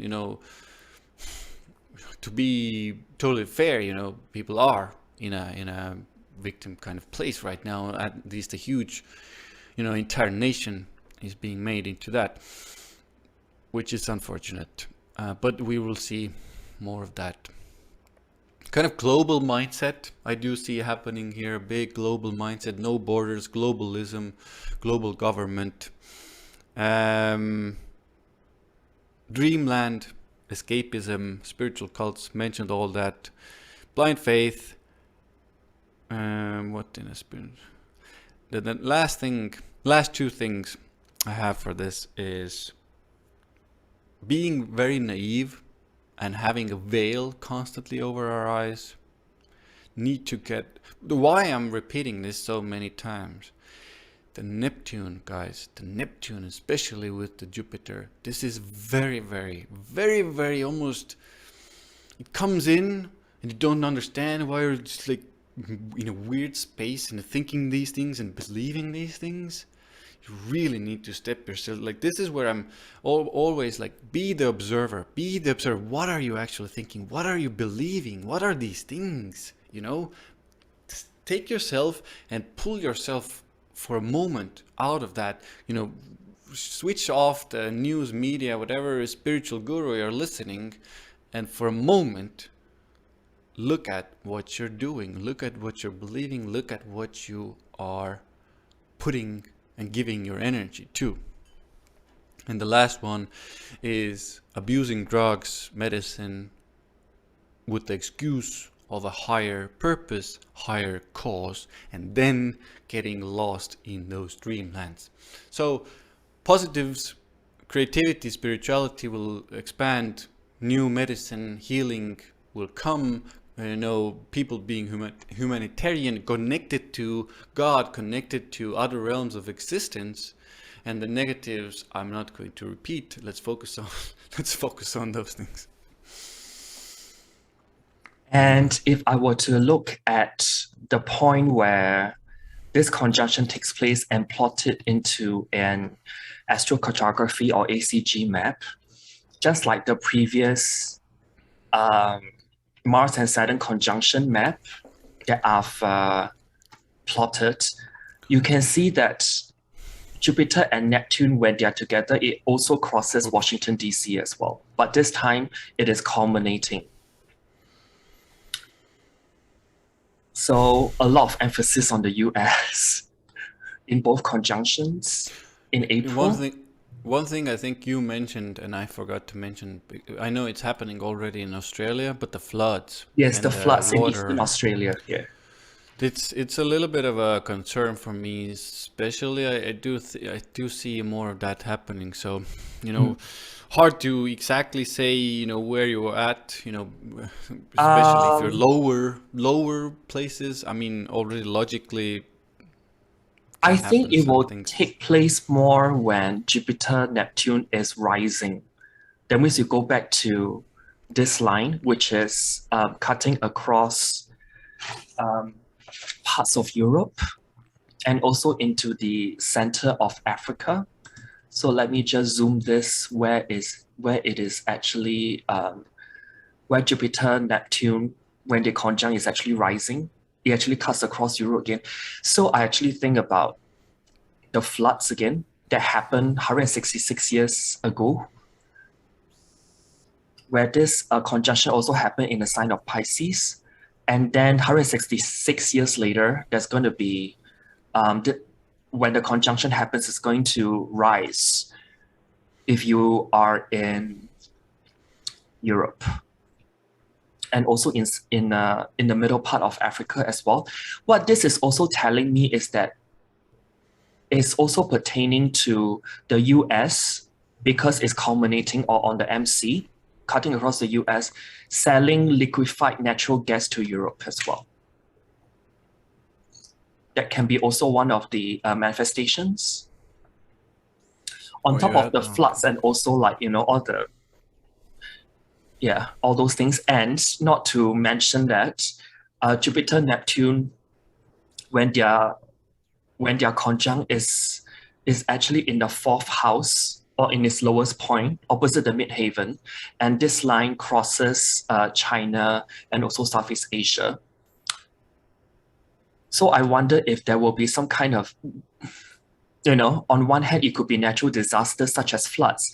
But when I think about Jupiter, Neptune in Pisces, I also think of oil spills as well in the ocean, in the deep sea, particularly in Pisces, that may be occurring in these localities as well.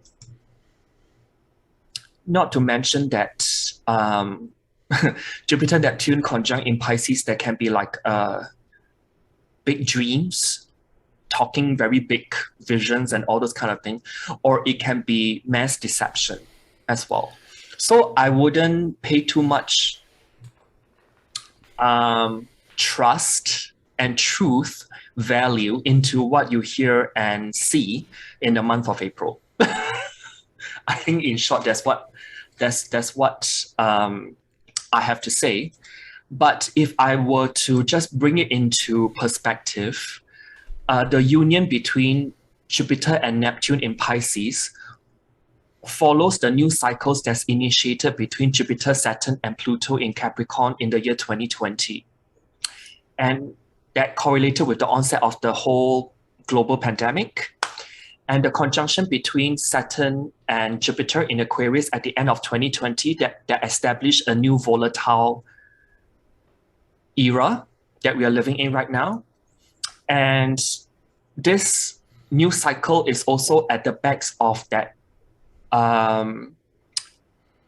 waning square between Saturn in Aquarius and Uranus in Taurus that coincides with rapid innovations and sudden collapses across societies in both 2021 and 2022. As a parting note for this section, it's also notable, especially that the meaning of Jupiter-Neptune cycles is diametrically opposed to Saturn and Pluto cycles that shaped 2020, 2 years back. And I actually refer to this astrologer and historian called Richard Tarnas. He actually wrote this book called Cosmos and Psyches. And he basically described Saturn and Pluto as aligning with conservative empowerment and eras of international crisis and conflict, empowerment of reactionary forces and totalitarian impulses, organized violence and oppression. And when we take the concept of Saturn-Pluto cycles, this is very much opposing this Jupiter-Neptune cycle, which has a very inspiring vision that can provide a counterbalance to the difficult despair that's brought on by Saturn and Pluto cycles. What I really hope in the highest form of manifestation is that this Jupiter-Neptune conjunction, new cycle, can actually help us to nurture new dreams and ways to recover from the setbacks and resets that's brought about this whole pandemic situation. Do you have anything more to add? I have a tiny bit, because I forgot about. You mentioned VR reality, but I wanted to also add to that, because I see definitely VR reality and people getting lost in it. But also there's a thing, guys, that is also happening is augmented reality. Literally in my hand right now, I have an app on my phone that literally puts the constellations into my room.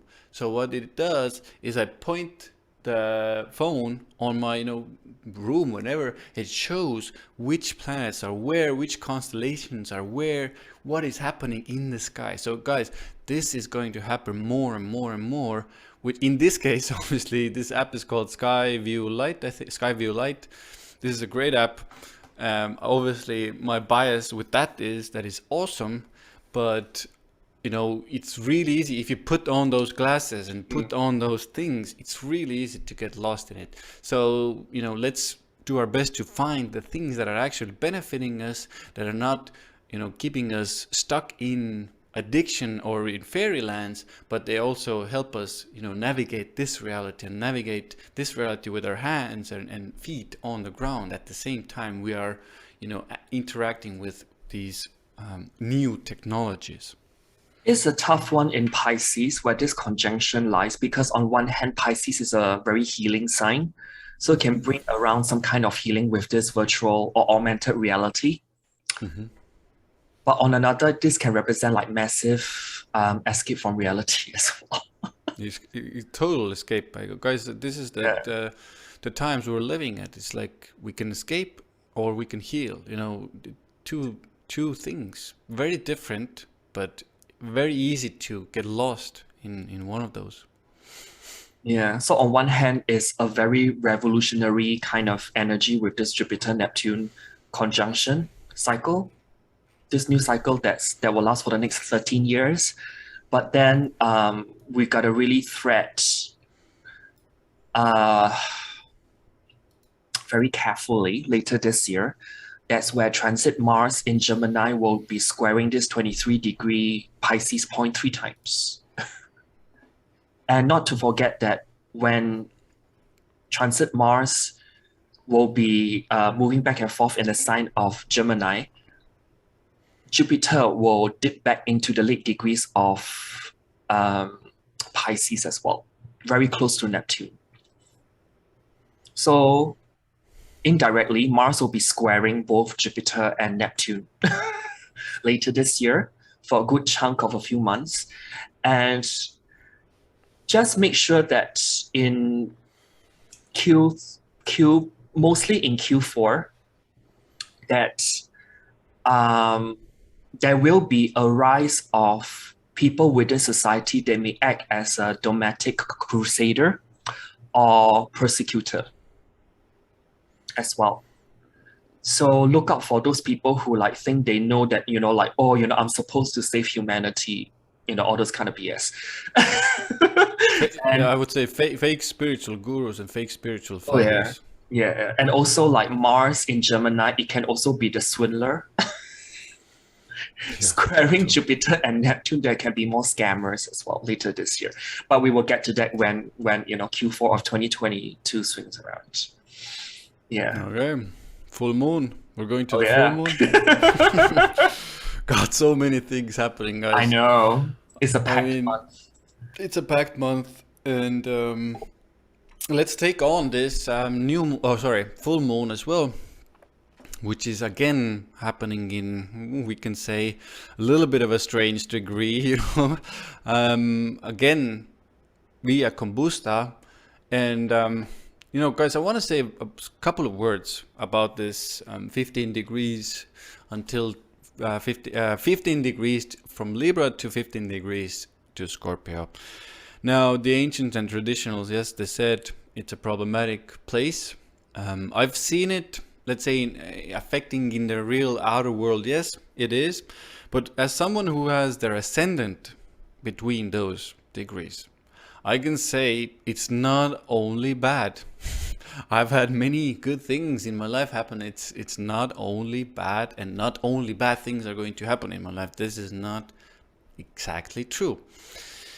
But when we're talking about this full moon happening on 26 degrees out of bounds in Libra via combusta, and to add to it, we have a T-square forming with the transformational planet of Pluto, again at 28 degrees, Mars term. It does paint a picture of a bit of a pressure cooker here. I don't know how many freaking new moons and full moons we're going to have with T-squares, but it's almost unbearable, guys. But here's another one. So let's start with the, let's say, more of the easier things or overall general things, because it is happening in the sign of Libra.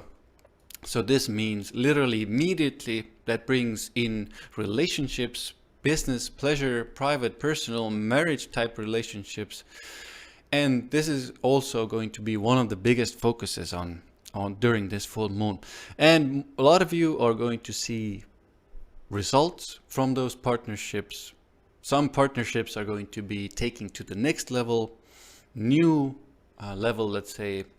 Some have the tendency, what I've seen very often, when there is a full moon in Libra, a lot of partnerships in the next 2 weeks after that full moon, even coming into it, there is a tendency to start almost assessing them more vividly or vigorously. And when that full moon happens, the crescendo, the real energetic impulse comes to fruition. And very often people just end these relationships. They step out of these partnerships as well.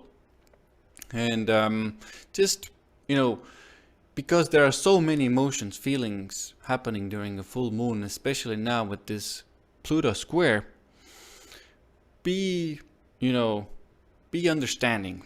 And I'm going to get into what you can do as well. But you know, business projects coming to fruition, you're seeing the results from those projects where partners are involved, bearing some fruit. It doesn't have to be only negative, but Pluto will make it a little bit uncomfortable as well. You know, there's a pressure to get something done quite quickly. Is one example that can happen. The negative side of this, when we're talking about business relationships, is there can be, you know, hidden places of control and manipulation. Maybe one partner is doing something to control the other, and this has the potential now to come to life and to be seen during this lunation. Although the emotional, the deeper pressure there leading up to it can get quite uncomfortable. Very similar also in romantic relationships, guys. So romantic, it's usually more emotional because it's, you know, somebody very close to us, you know, and now the let's say hidden places of control that are even maybe happening in your personal relationships relationship actually can come out to be discovered and understood and transformed. But it's not going to be comfortable. I have to say this many times during this because it's not going to be comfortable at all, I think. Let's go. What did I want? And couple of things to understand also about this full moon on a deeper level. How we value ourselves is a lot to do with Libra as well. And because we can take on a lot of the other during Libra, let's say, energy. When the Libra energy is strong, everything everybody else says seems very, very true. We take it on almost as our own. And we need to understand what is the actual thing that is us. You know, because it's easy for somebody, let's say, to come in and say, you need to do this, you need to be like that, and you need to do in your business like that, or you need to be in your relationship like this very specific thing. But it is important to use this Pluto square as well to really dig deeper, understand what is going on. Is somebody else giving us this, or am I really like this? Really need to pay attention to that. And how others want us to exist in the world. Too much focus on that. Don't need to take your actions in life only from what other people are saying to you, guys. Really important. Not only for Libras, especially during this full moon, for everybody else as well. Now the Pluto also needs us to transform ourselves, because it's not only about the relationships or the other. The other isn't always the one to blame. They aren't always the one who's making these, you know, deeper things happening, these manipulative things happen to us. We are the ones also that can be controlling. We have these tendencies, these manipulative tendencies, and these can come out as well. So what does this require of us? Because we're talking about the moon, this requires a lot of emotional transformation. And this, in this time, this emotional transformation happens, yes, it happens within us, but it also happens through the other, through the partner, through the business partner, and in general, through the other. And some manifestations for you guys is, you know, maybe an older person, more experienced person comes and starts exerting control over us. Maybe it's a partner, maybe it's a business partner, says that, you know, this is how it should be. You need to do things like that. Not always the case. And then this is your opportunity to really get your deeper power out and say like, hey, no, this is how I like to do it. And you need to go into that space of diplomacy, because it is Libra, and Yes, Pluto will make it uncomfortable, but if you want to, make something out of this, make something out of the relationship, make something out of the partnership, you need to have that emotional maturity, emotional transformation happening, but at the same time be diplomatic, understand them, understand where they're coming from, so then it's easier to transform these partnerships and relationships. Otherwise, yes, the ending or the death, Pluto, all of these partnerships, relationships is here. So I hope I'm not scaring you too much. But yeah, something I wrote here is like, nothing true can exist under the control of darkness, or even under control. I know it's a heavy sentence to take in maybe, but I do see a lot of these hidden things that you're already in a pretty darn good relationships. Even then, these can come out play. You maybe didn't know something about them. Maybe now the darker side starts to come out and play.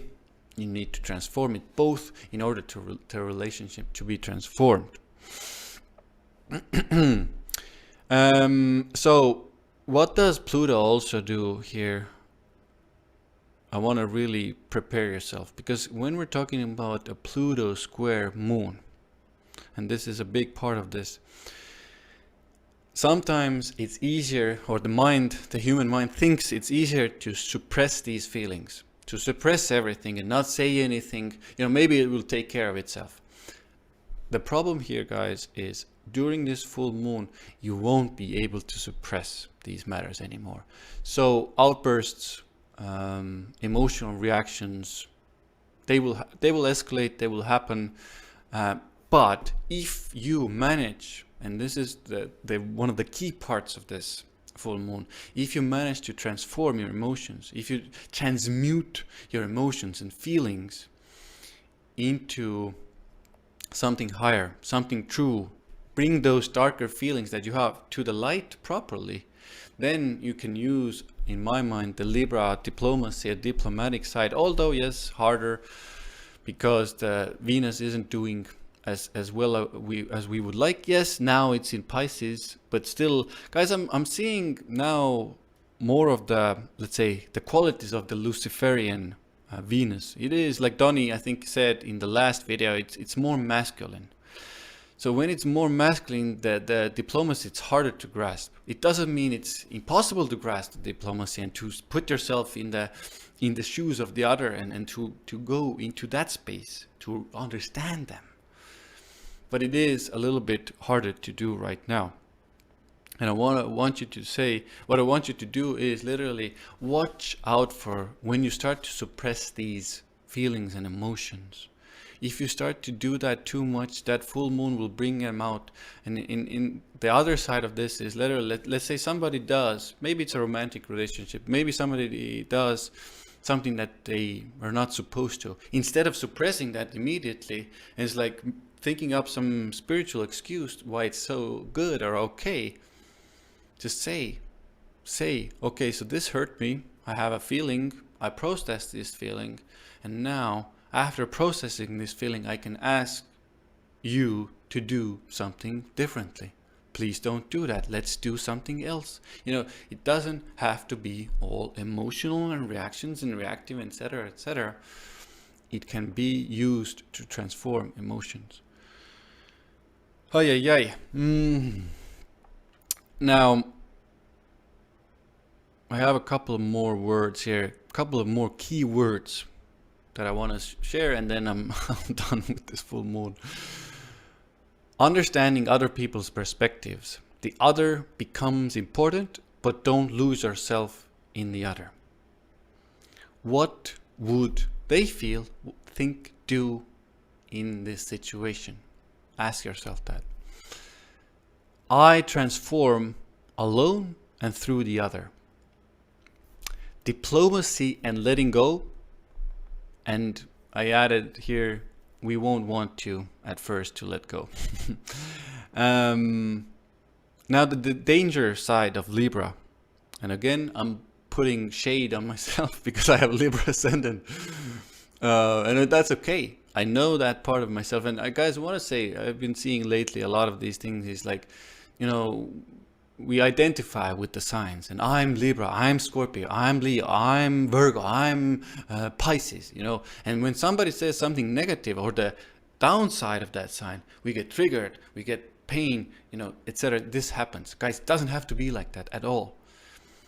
And I know, as a, you know, that Libra side of me, I know I can be shallow at times. I can, and that really, that understanding of that I can be sometimes too shallow, that understanding makes me or helps me go deeper with people, be more committed, more connected to people. So use those negative things that you dig from those places, from astrology, use those to transform and transmute and change your life for the better.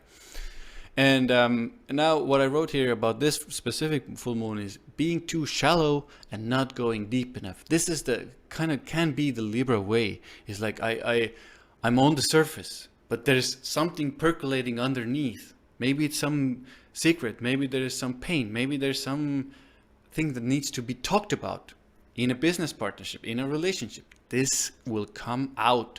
But if you want it to come out healthily, do it, do the work, go deeper, ask yourself these deeper questions before the pressure cooker will get bigger. Needing to make a decision because of someone else's opinion, or being pressured into taking a decision because of someone else. Manipulation, control, jealousy, guys. This one is a big one in this full moon. Jealousy in relationships and it coming to light. Both are playing here how we do it to others and how others are maybe jealous and manipulative and controlling of us as well. I think I have it all now. It's all yours. Well, the thing is that when I see where the moon is, although it's in Via Combusta region, which spans 15 of Libra to 15 of Scorpio, two very benefic fixed stars are actually close by that moon, actually, at the point of this full moon, which are Spica and also Arcturus. So this can be one that is a very spiritual full moon, in other words, and it's squaring Pluto, which means that shadow work is very much encouraged over this period in the middle of April, but then there'll be a lot of emotionality that will be brought to the surface. Maybe there's a lot of rigidity because Pluto in Capricorn can be very rigid. But if we talk about the more mundane level, this can be like the imposing of draconian control measures when that Sun and Moon both square Pluto in Capricorn, that is. It means there's a top-down order that comes through. But then when I think about that Sun and Moon both forming trine and sextile to that Saturn, is even more so when I think about it. So there can be like implementation in the middle of April regarding like rules and regulations pertaining to censorship of information and the dissemination and distribution of alternative media. And when I think about that Jupiter and Neptune conjunction, which, 24 degrees, it is very tightly quincunx or in conjunct that moon in Libra. So this censorship and blockage of dissemination and distribution of information can be pertaining to the truth emerging from information or media leaks. Pisces is leak, pertaining to big pharma deceit, and also lies and deception that we are being told. And mainstream media may dismiss those as propaganda when they are in fact the truth. So this whole month, there's a lot of this kind of, is it true, is it not true? Is it true, is it not true kind of energy that's swinging back and forth. And if I were to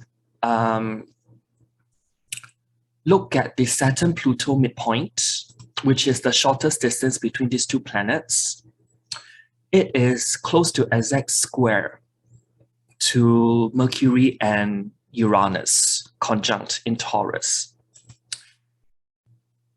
This actually indicates to me organized crime that pertains to identity or data theft.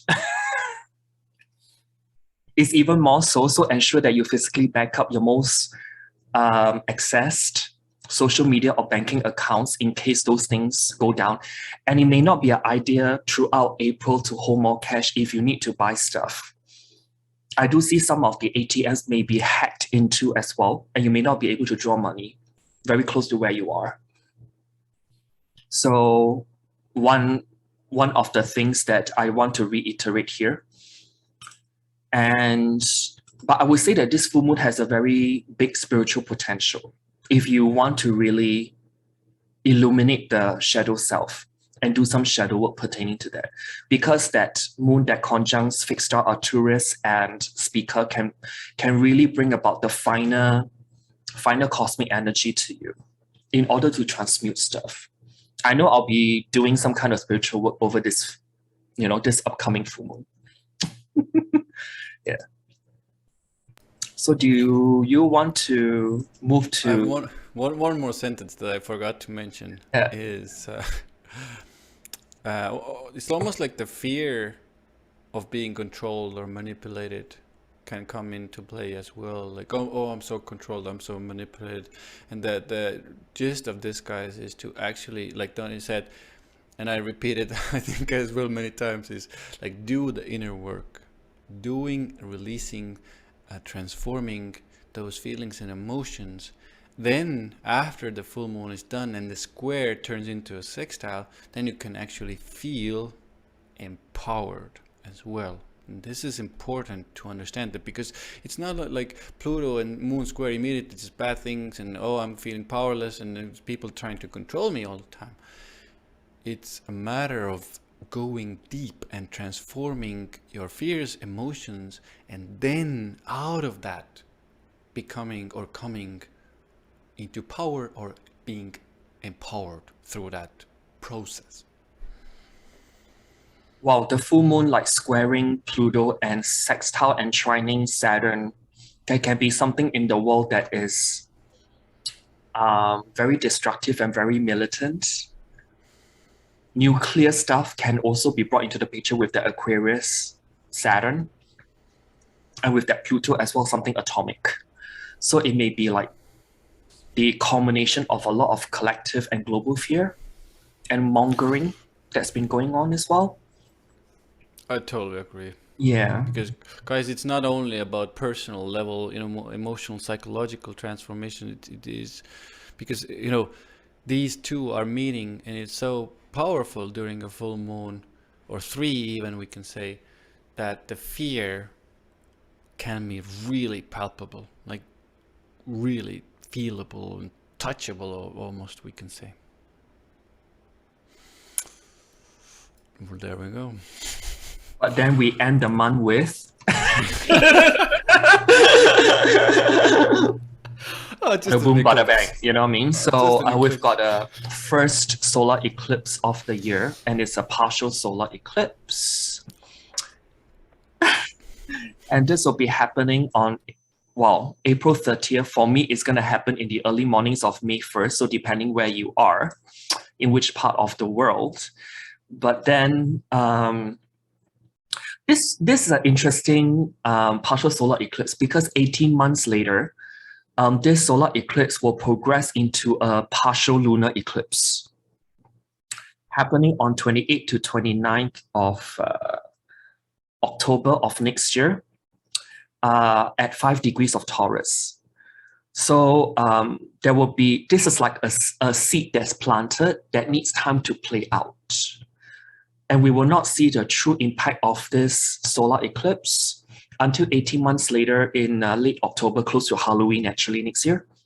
We will have a lunar eclipse, one of the last eclipses in Taurus and Scorpio axis. And this is part of the Saros Cycle 6 North family of eclipses, whereby the themes of this series of eclipses pertains to or concerns with our relationship with father and authority figures, or the need to take responsibility and control for ourselves. And there may be a time that's coming to accept commitments that are presented to us, commitments which could be due to another's illness or another's unreliability, lies, or deceit, for that matter. So we can replace authority figures with like governments. And so you roughly know like this family of eclipses, what it can be, what we can be dealing with as a collective. And this eclipse will happen at 10 degrees 28 minutes of Taurus. So depending whether you've got any planets that's in the fixed signs plus minus 2 degrees from that 10 degree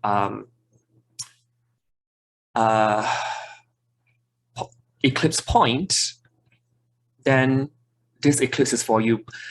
I just want to tell people that in the Metonic cycle, because eclipses do come back every 19 years plus, so the last time this eclipse actually happened was around 19 years ago. So around 2003. So the eclipse point is around the same, just that, you know, the configuration within the eclipse chart is very different back then. So, but then if you've got planets that's triggered by that 10 degree Taurus point, you just reflect upon what happened like back in 2003, what actually was going on. I know jolly well what happened. So it will be a significant one for me. Yeah, for sure.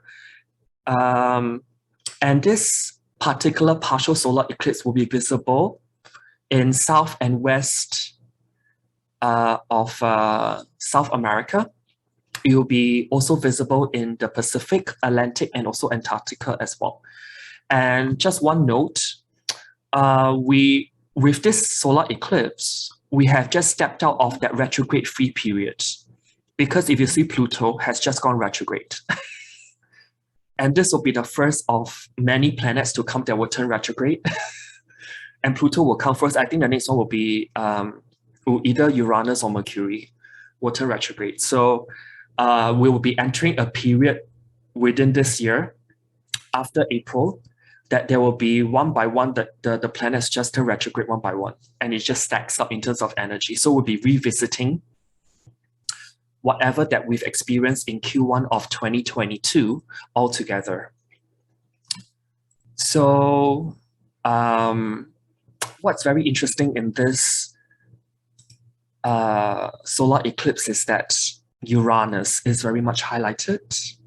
Because Sun and Moon are very close to Uranus, this will be later this year on 8th of November of 2022, there's a total lunar eclipse conjunct Uranus. That will be a big one. But this one is like the seeding of something. And so you may find that over this partial solar eclipse, your energy may be very sporadic, very erratic, and very very violent swings up and down. And there may be a lot of irritations that you may be feeling. But that is a very, on one hand, speculative, but also very innovative energy. And it brings along that genius beam of light that can be coming into our subconscious. So there may even be downloads really from higher parallel dimensions because of this solar eclipse conjuncting Uranus. And I just want to mention about the Venus that is at 27 of Pisces conjuncting very tightly to Jupiter. Because Venus at 27 Pisces is, on one hand, in its sign of exaltation, but the degree of exaltation is also 27 degrees. So Venus is at its highest, dignity and in terms of degree and sign placements. When it's conjunct Jupiter, Jupiter is wastage. And when I think about this conjunction at the back of Neptune that's very tightly behind, then we may actually reflect on the wastefulness of resources stemming from consumerism and corporate greed, with the lack of recycling programs that they are committed to, that contributed to our ecosystem crisis that we have now. And this may be the seed of all these awareness.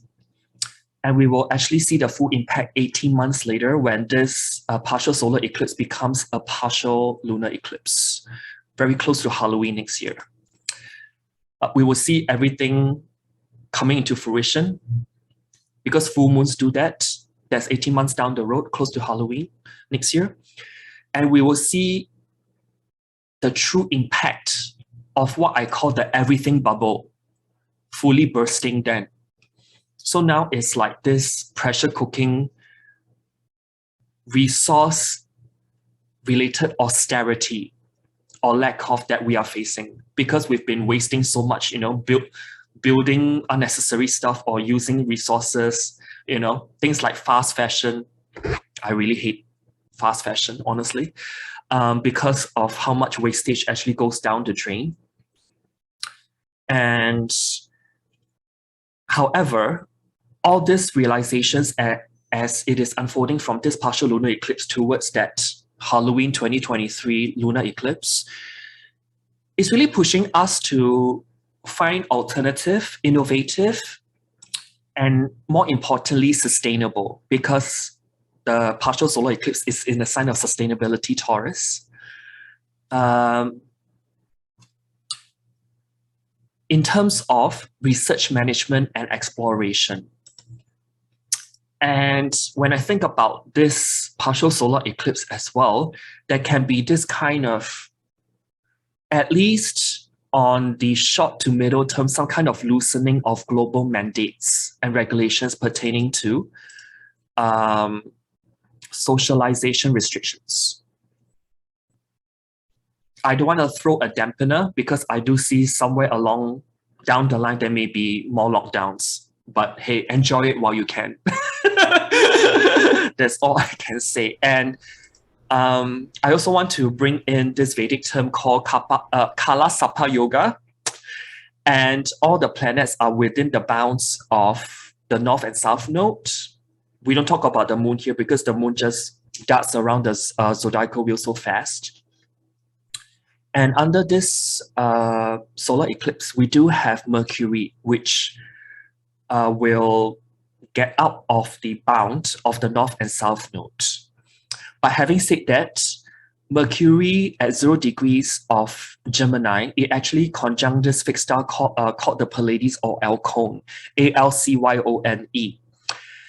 And this may indicate potentially many disappointing news stemming from prolonged shortage of resources and inflation that will be permanently killing businesses that we value and love.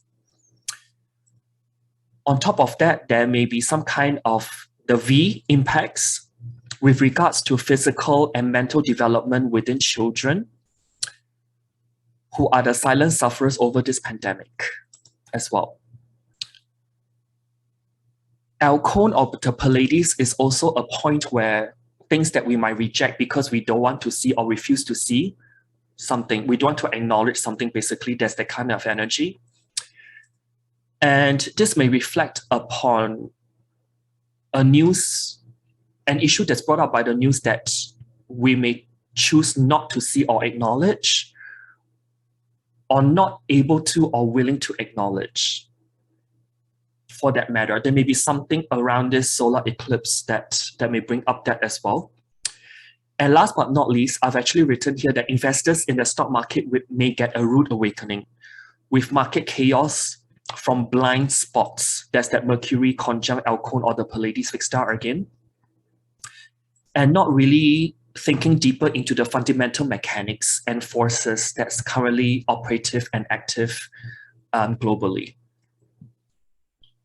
So that's about all I have written regarding this solar eclipse. A lot of things going on. Really Where has that not been a eclipse whereby there's not many things to talk about. Yeah.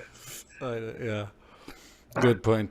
Really loved your overview, and I'm going to give you, guys, again, more of a fire sale. Material foundations, new beginnings, with money, resources, worth, valuables, investments. The global crisis, I would say we can call it, and the lack of goods coming in. This has everybody on their toes already. This is why I mentioned that the energies of this eclipse will be felt earlier. And I think now, after this, maybe even before, during it, the decisions, what to do, how to act, the governments, corporations, institutions, they will start to reveal what will happen, how we will do, what will happen with these goods and things. We'll see that. Shocking, yes, most likely it will be not the most comfortable of matters. The bigger theme, I think, on a personal level is how I, as a person, create more foundational financial material independence and freedom for myself moving forward. And at the same time, the reasons, why we're thinking this and why it's coming up for us is because the foundations can be even further shocked. Already people are shocked, but, understand that, like we said, these things constantly affect one another. So a decision is made here, we put blockages on Russia. Now the things start becoming evident. We don't have this. Other businesses are affected. Everybody on this planet is actually affected because Russia is such a big country. Everybody on this planet has some sort of business associated with it. That's the way we are right now. We're interlinked. Everything is connected. So we're going to see those things starting to affect us even more. Now, shocks, I think Donny mentioned already the stock market, financial market. I do definitely see a shock here coming as well. Exactly where the price is going to go. It's quite difficult to say, but up and down movements for sure. So be careful out there if you have investments on the markets. On a personal level, what is truly important for me financially, materially? What is truly valuable for me? These are also questions we're going to be asking because we're going to have to be making choices as well. And some of these choices aren't going to be super pleasant for us. We're going to have to react quickly. Where do I put my money? Where do I grow it? How do I even grow my money? Is it evaporating with inflation? Where is the safe havens? These are the questions we're going to need to be asking because it's so shocking. What is there left that is safe or has the illusion at least of safety? I think the illusion of safety and the illusion of having firm foundations can be quite well shocked during this eclipse as well. Emotional. Do you see a lot of scammers coming up as well, like with all the Pisces energy? Definitely, because we're talking about, guys, we're talking about a couple of conjunctions here as well, because Jupiter and Venus will conjunct, but Venus and Neptune will conjunct quite close to this eclipse. So guys, be really careful, online especially, but even, it's like walking down the streets and stores, the goods offered to you, I don't know, not good maybe. If it seems too good to be true, most likely it is. And if it promises amazing returns and that, do your research. Where is the money coming from? How is the business operating?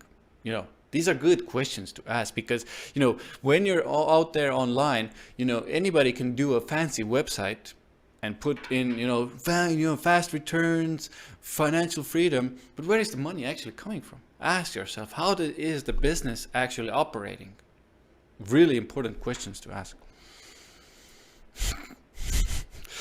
God. But I think on a positive note, emotional liberation through material matters is also capable or possible here, probabilities here, because I made a lot of, I won't share the exact decisions I made here, but I did make a lot of personal decisions, for example, and I think a lot of people are also making those decisions, that they're letting go of certain kinds of material possessions, material things, in order to create more liberation, freedom in their lives. And I do see, especially with this eclipse, that trend happening more. Like, what do I need? What is the actual thing that I need, and what is like more excessive? These are the questions I think we need to ask, and this eclipse will bring these up anyway. I thought it's a very good chart to do like a garage sale. To sell off your possessions that you don't need. Yeah. And make them look better. Yeah. Or maybe like sell them at inflated prices, right? Jupiter Venus conjunction at its highest exalted point. People may be willing to spend thinking it's a bargain. Yeah. Guys, don't misuse this information, please. But yeah, the possibility is there. Also put down here, push and pull between our material desires and needing to let go of some older things, matters, patterns, how we relate to material things. Cyber attacks, like Donny and I both, I think, mentioned, but I also added here, on financial institutions. And this means also banks as well. Guys, I think Donny already mentioned the stock market. It is a possibility here. So be careful. Electricity, I also want to mention, can be problems with electricity. Prices going up still, interruptions, and people will start to understand they need to find other solutions, because it will get so uncomfortable, or the prices will go so big. And on a positive note, some solutions can be offered coming months as well. And what I also wrote here is, people start to understand the importance of natural resources more. Suddenly it will become evident that the milk does not come from the store, guys. And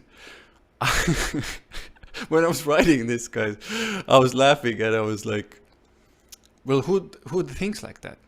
And unfortunately, because our newer generations are so immersed in the city culture, they don't, haven't even spent time in the countryside, or they aren't, really learning a lot about these things. They don't know where these resources are coming from. And thankfully, I had the luxury of growing up on the countryside, so I know. I've milked the cow, I've touched the uterus, I've taken the manure, whatever. I've done it all. So I know.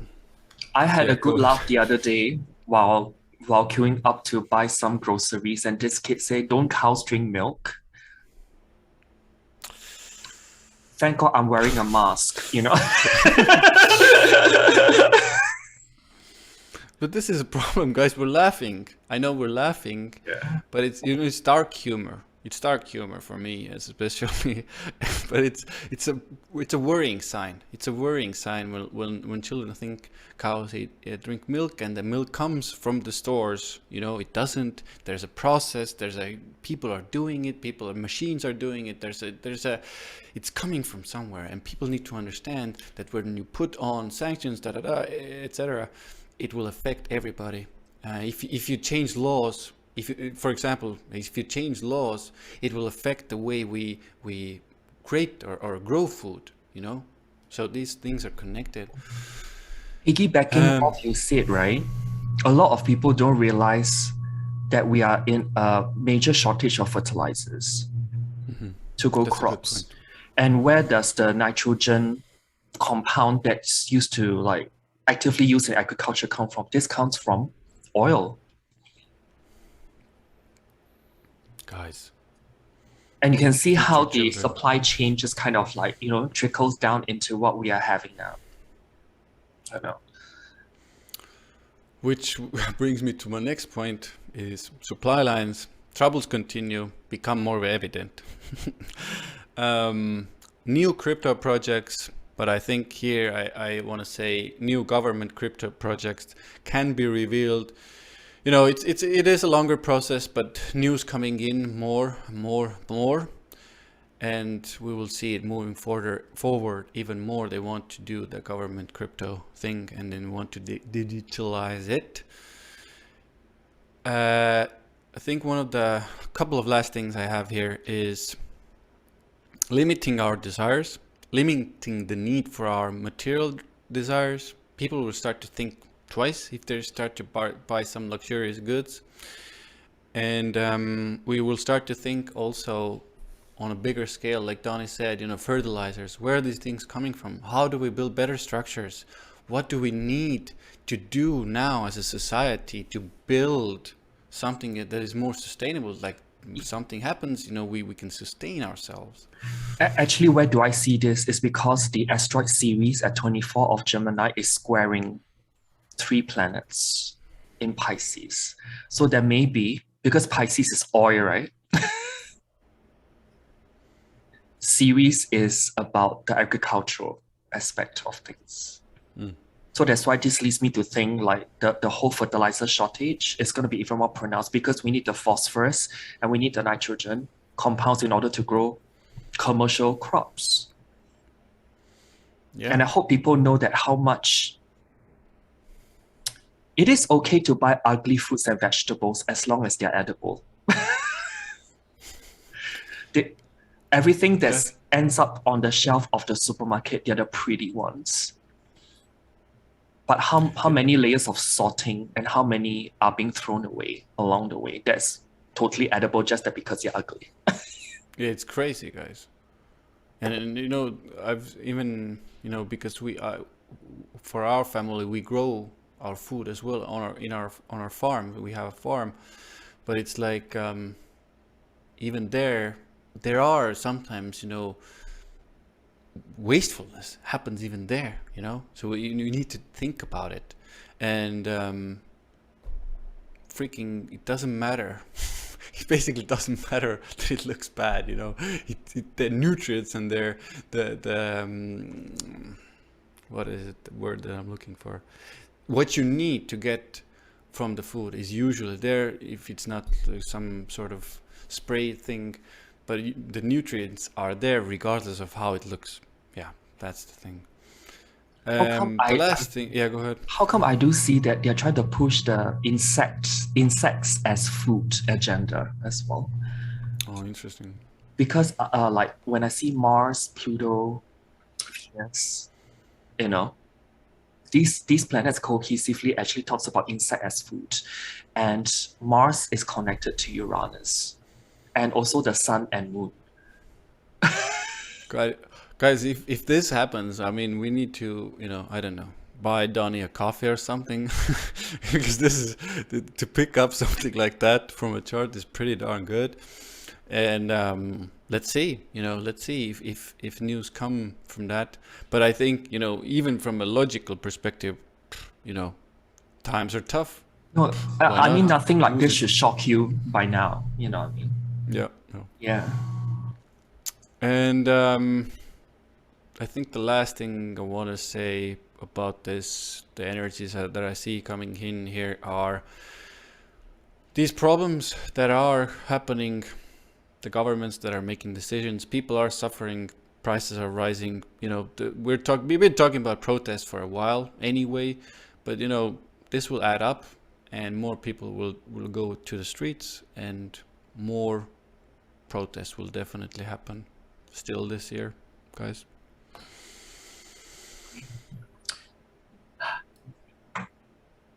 There it is.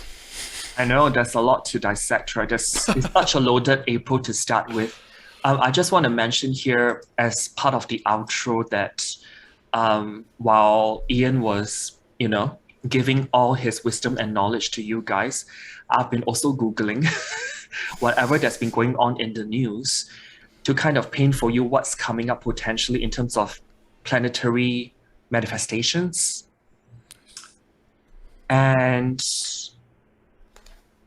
just in the past few days, Biden has actually told US troops that they are going into Ukraine and that the US had adopted a new nuclear first strike policy. Did he actually say that? So we may actually see some kind of development that into April. And there's also like a news headline on Bloomberg. I'll take that with a pinch of salt, but it actually says that Europe has only 40 days of diesel stock left. That's very little. Which means that they may actually run out towards beginning of May. And this is very much tying into the charts that we have displayed over this this recording session regarding like there's this recurring theme of resource scarcity and austerity that may lead to some form of rationing, or if I were to be honest, there may be some potential blackouts as well, if ever it comes to that point. So I hate to end on a sour note, but then it's like sometimes it's as above, so below. Guys, I think it's better. I think we can find, you know, the silver linings here of you know, building better structures, building better things in the future, and making sure we use things better. But that really doesn't take away of the situation where we're at. And what is the truth of the situation? What is the reality of the situation? Yes, the news can say weird things and maybe paint it in a brighter light sometimes, but you know. Well, God, I would don't say, even know what to say I would exactly. say What's the... although I take most news with a pinch of salt, but the overall direction is really leading us to keep things very simple and basic for ourselves, because the North Node, which is our collective destiny, is in Taurus. And Taurus is a very simple sign. It just wants to sustain, to survive, you know. Sustain. And now I know, now it's coming. Sustain. Choose practically the things. Understand that we are in a difficult situation. Make practical, grounded decisions. Don't let yourself get carried away in those blind faith type energies. Put your hand in the dirt, so to speak. Put your mind and curiosity in the dirt and make practical decisions, guys. Because honestly, with that Taurus solar eclipse that we just mentioned, there's one point which kind of skipped over my mind, but new moon conjunct Uranus in Taurus can also mean retrenchments of workforce as well. Interesting. So it could be like an increased acceleration of people losing their jobs. It's, you know, it's happening already here in Estonia because, you know, we're very much connected to Russia and a lot of businesses are connected to Russia. Business not there. Yeah. And also like businesses will be like really get cornered from all sides, rising cost, increased production cost, not just everything really. And then it's even more important to support your mom and pop shops that you love and value, to prevent them from, or farmers markets, to prevent them from going out of business, because they may not bounce back after this. So it's even more important where we spend our money at. Yeah. I think that's a very good note. Like a more optimistic, a little bit more optimistic note to it. Because I've been supporting stores that, you know, like I hate to see them go out of business because of, you know, whatever's going on. And your money speaks louder than words, honestly. And But at the same time, I'm trying to keep my life very basic because that's what Taurus North Node is about. Strip down to the basic: food, shelter, and warmth. Honestly, the rest are just fluff when we have like North Node in Taurus. Nice. So when are you going to, next time when I see you, you're going to be reporting from a new country? The next time, guys, the next time I'm going to be doing this, I will be in a totally different country, in a totally different time zone. background. Yeah. Totally different background. Not exactly 100%. I know approximately what that background is going to look like. Right. But so many things working here, and I am literally experiencing so many changes in my life. It's quite intense to go through these, but also at the same time, like I mentioned during the new moon eclipse, is also very emotionally liberating, because I can see how many and how much I was holding on to certain kinds of things, certain kinds of safety, certain kind of securities, and now letting go of them is a very emotionally also a difficult thing, but also later on it's a liberating feeling as well. Uranus liberates. Yeah. Exactly. Not in a comfortable way, but it does liberate you from many things. So cheers to new beginnings. Cheers to new awesome beginnings. And next time I will share more of where I'm at if I'm there. Guys, I hope you hope over this April, really. Take care. Wishing you strength, wishing you grounded beliefs.